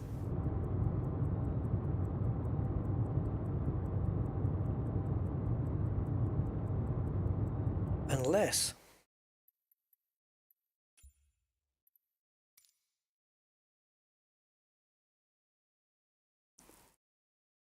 hello Strider. Lands one time a year to very near. Is that right? Oh, the A310 you mean? Or the DC3 here. I was wondering whether the DC3 would have a variant perhaps here. This is, are you guys seen this? I haven't flown this too often. Thankfully, it does have a co-pilot that does the stuff for you. But I tell you this thing, beast, absolute beast, this one. I wouldn't mind taking a look inside this one. See if it's got the same cargo in there, or if it's passenger. But if you guys want to see a plane that, if you haven't seen this before, allow me to introduce you to the beast mode. I think this is cargo, and this is passenger. If you've not seen this one, guys, holy crumbs. Think of the most complex looking plane that you've seen in terms of like a dashboard or something. And then just remove it from your memory and see this one. Let's go here. We will need a large parking.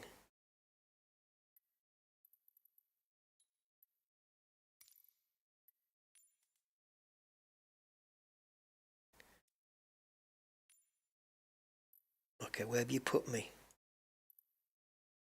Okay, let's see if that's enough. This thing is a beast. Is that the one that is chrome shining and looks amazing? What, the DC6? Yeah, you can have inside, and you can have a chrome livery for the like what we did with the DC3. This is the big brother. This one, I can get it into the air, but thankfully we have an iPad where you can have the co-pilot do all of the stuff that you need. But let me tell you, if you want to do it all yourself, you can. but I wish you well. Because isn't this like a three-man, at least a three-crewed plane or something? A three people in the cockpit plane? When you rev this up, it does exactly like the real thing, where the dashboard and the dials will all vibrate to a point where it's dangerous for the plane. And so you have to either rev past that point or rev down. And even in the manual, the actual real life manual, it says that it actually tells the pilot. I think the pilots are trained to not hold the plane at that revs because it's damaging. Check this out, dudes. Wait till you see this thing. It's immense. So we got a couple of dials here, and we got a couple up here. Oh man, bring back the DC3, all is forgiven. This thing's an absolute monster. It's a little bit frame ratey as well at the moment, unless it's still drawing in scenery. I don't know if it's study level or any such thing like that, but it's up there. It's up there, trust me. Look at this thing. But this time you have 1, 2, 3, 4 engines to deal with. They're not messing about here.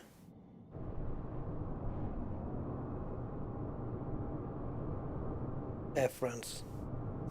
Now, thankfully, we got this guy. Does it pull out? It does. Okay, cool. They've done an amazing job here. And by God, do we need it. So you can have this, I think it's this guy, is it? Yeah, so the before start checklist, he'll do it all. Will he power the plane up though? And you've got your engine stress visualizer, your maintenance manager. Cockpit pre-flight. See, he's doing all the switches, look. They're all moving if we knew which one to go for. Completed. Completed. Voice recorder. Tested. Oil coolers and cow flaps. Auto and position. Fuel and fluids. Checked. Pressurization. Set. Manifold and duct pressure. More superchargers. Radios. I'm looking for all the lights. I don't know where they're going to be. Checked. Doors and hatches. Yeah, it's all taken care of for you, thankfully. Where's the runway?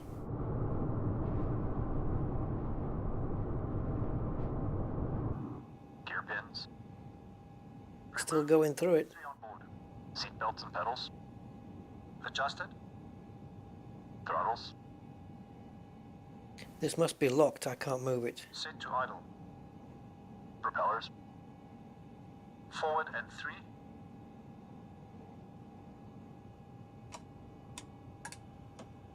Before start checks complete. Start engines.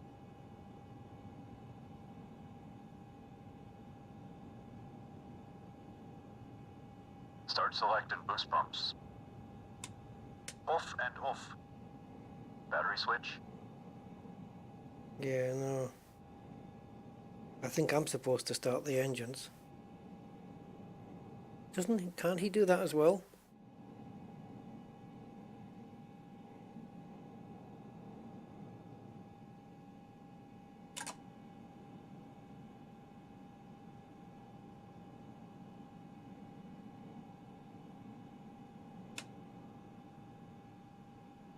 These open all of the hatches and doors. I can't remember whether I've got to start the engines myself, or he does it. But it looks like it's down to me.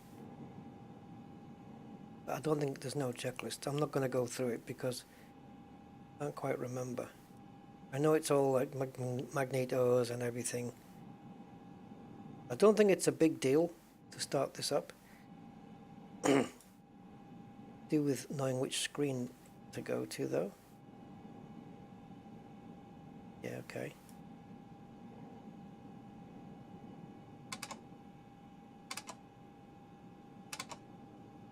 Oh, we had it on 3. Yes, that's quite right.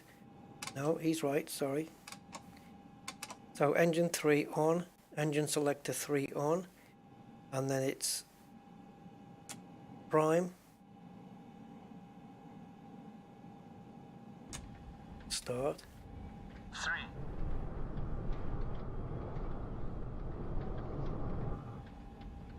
12,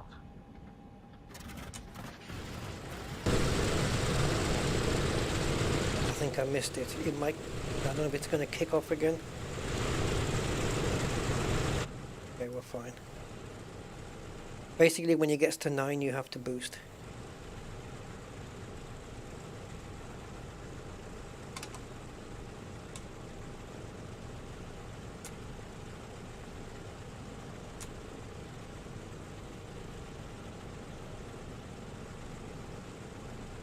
Is it boost or start?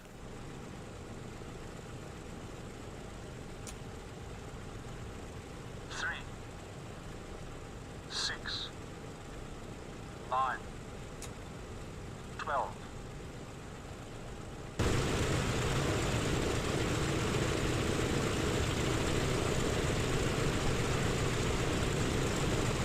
Come on now. What?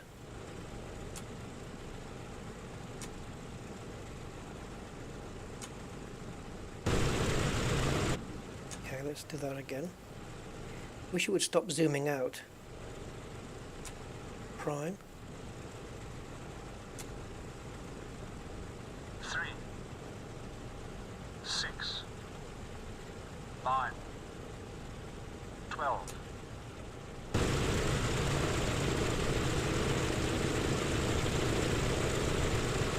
Funny, isn't it, how 3... Engine 3 was absolutely fine, and this one is not.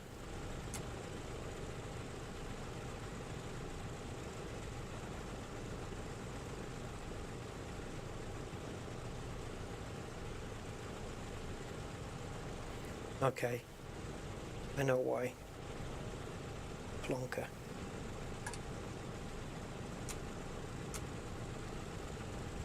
Three, 6,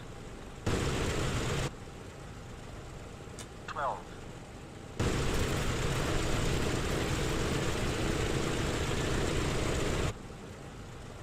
Okay, engine number 2. Once they reset.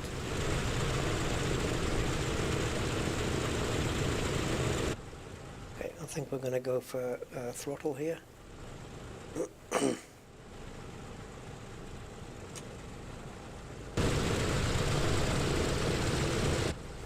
I have this habit of going outside all the time. See how it's vibrating? That's not good. Need to bring it back a little.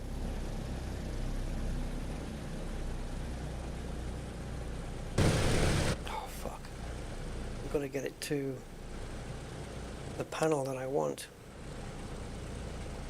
Can't remember the number. 6. Panel 6.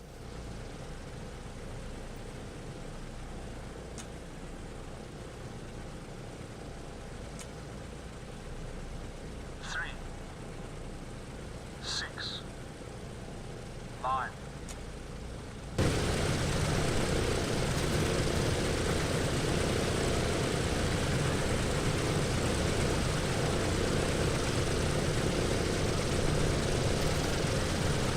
Alright, well then I don't know. I don't know. I don't know. I don't know.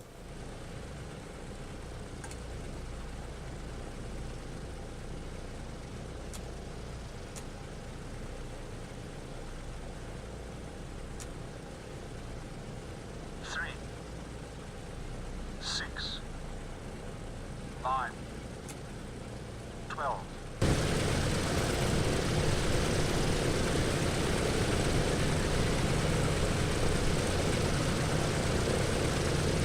Dudes.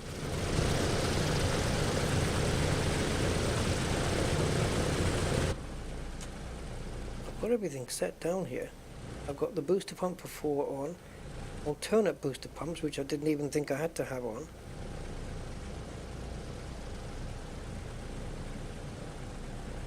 Engine selector is 4, magnetos are on both.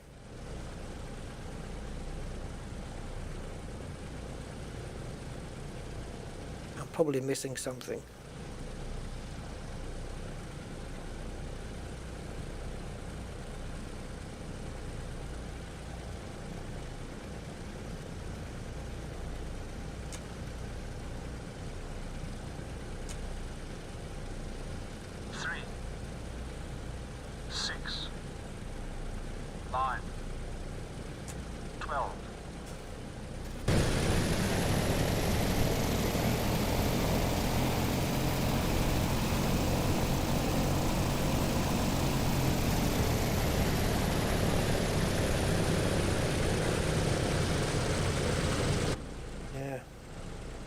Don't know.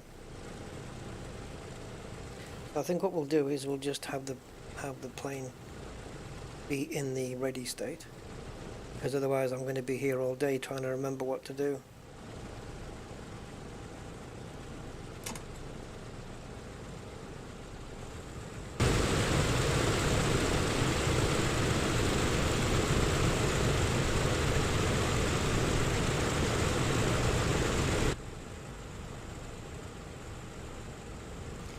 Very frame rate unfriendly.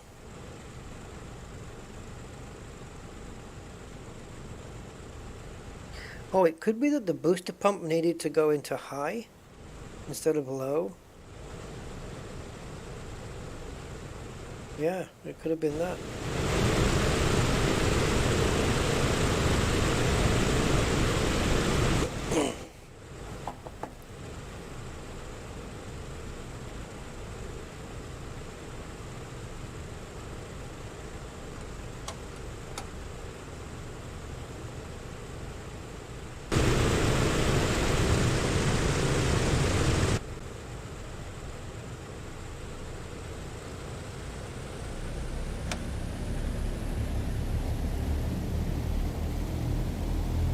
I'm not going to land it, I'm just going to get up in the air.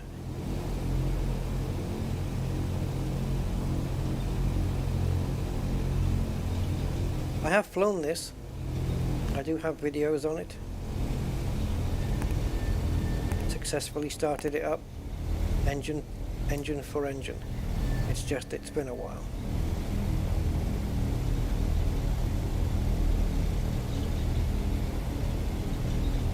I don't think I'm supposed to be on this part of the airport.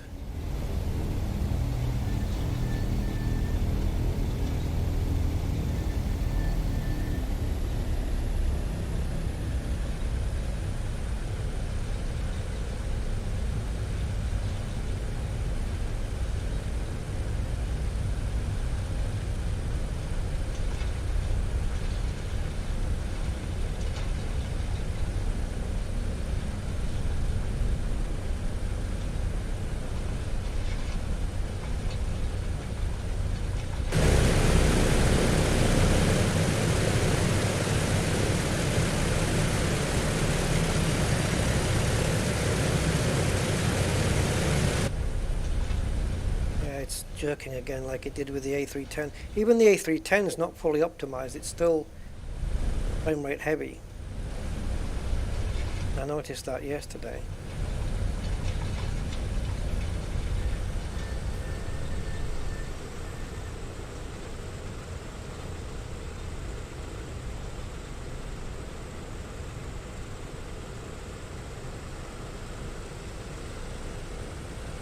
I hope I've got enough flappage. Yeah, it could be that those booster pumps needed to be set to high. That would make sense.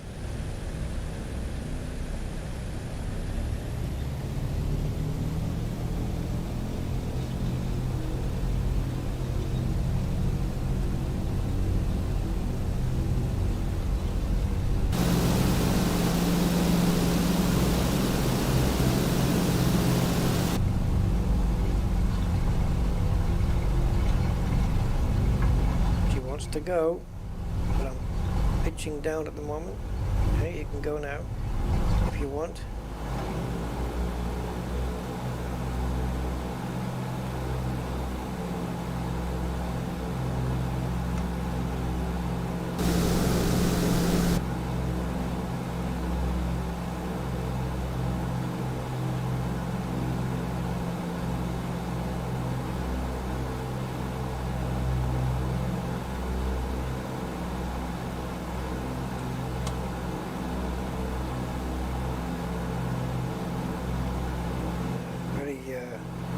Jerky at the moment.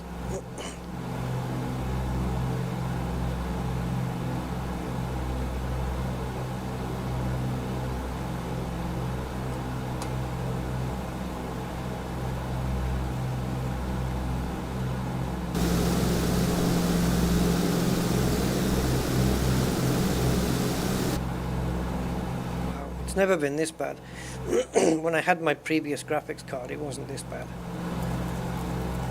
Could be that maybe since I've got this one, I've turned a few settings up, but it might be something completely different. It might not be my hardware, because I had this issue yesterday, so it could be a software issue, something happening in the background of Windows, for example, that's causing this. Who knows? I'm not going to straight away blame anything that might be incorrect.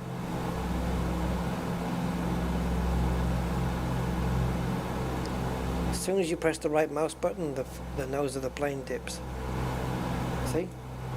Because it decides to, it's just going to ignore the input from the joystick.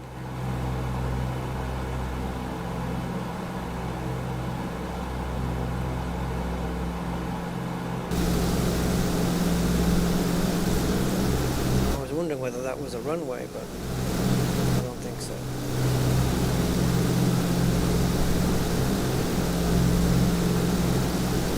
Actually trying to gain some serious altitude here.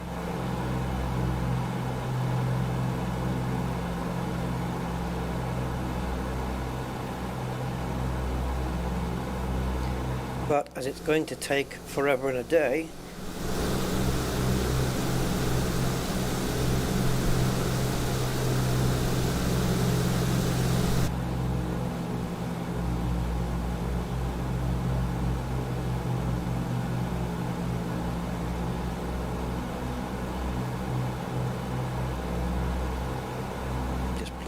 pitch trim at the moment.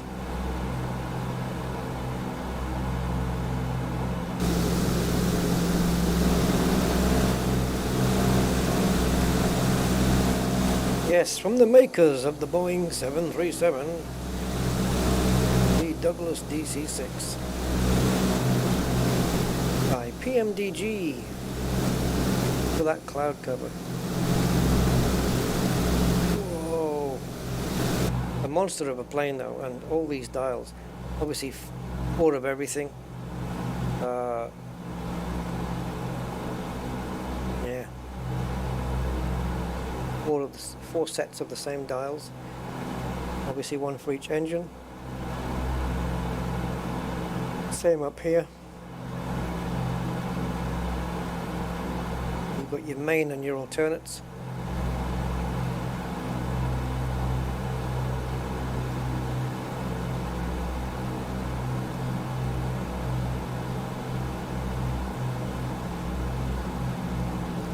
Plane, this one,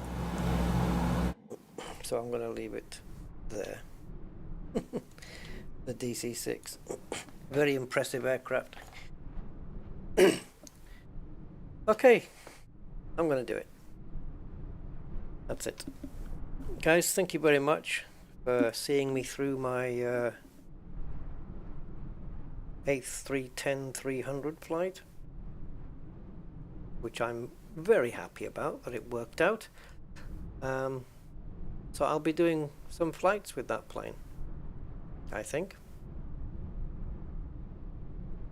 because I haven't mastered it I haven't figured it out for nothing, so I'm going to make use of it now.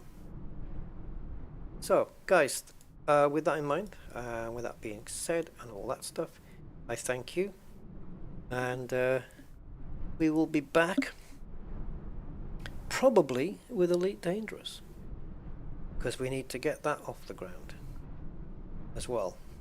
So I'm going to have something to eat, something to drink, a cup of tea, and I'm going to chill out watching stuff. Till then, bye for now. Thank you.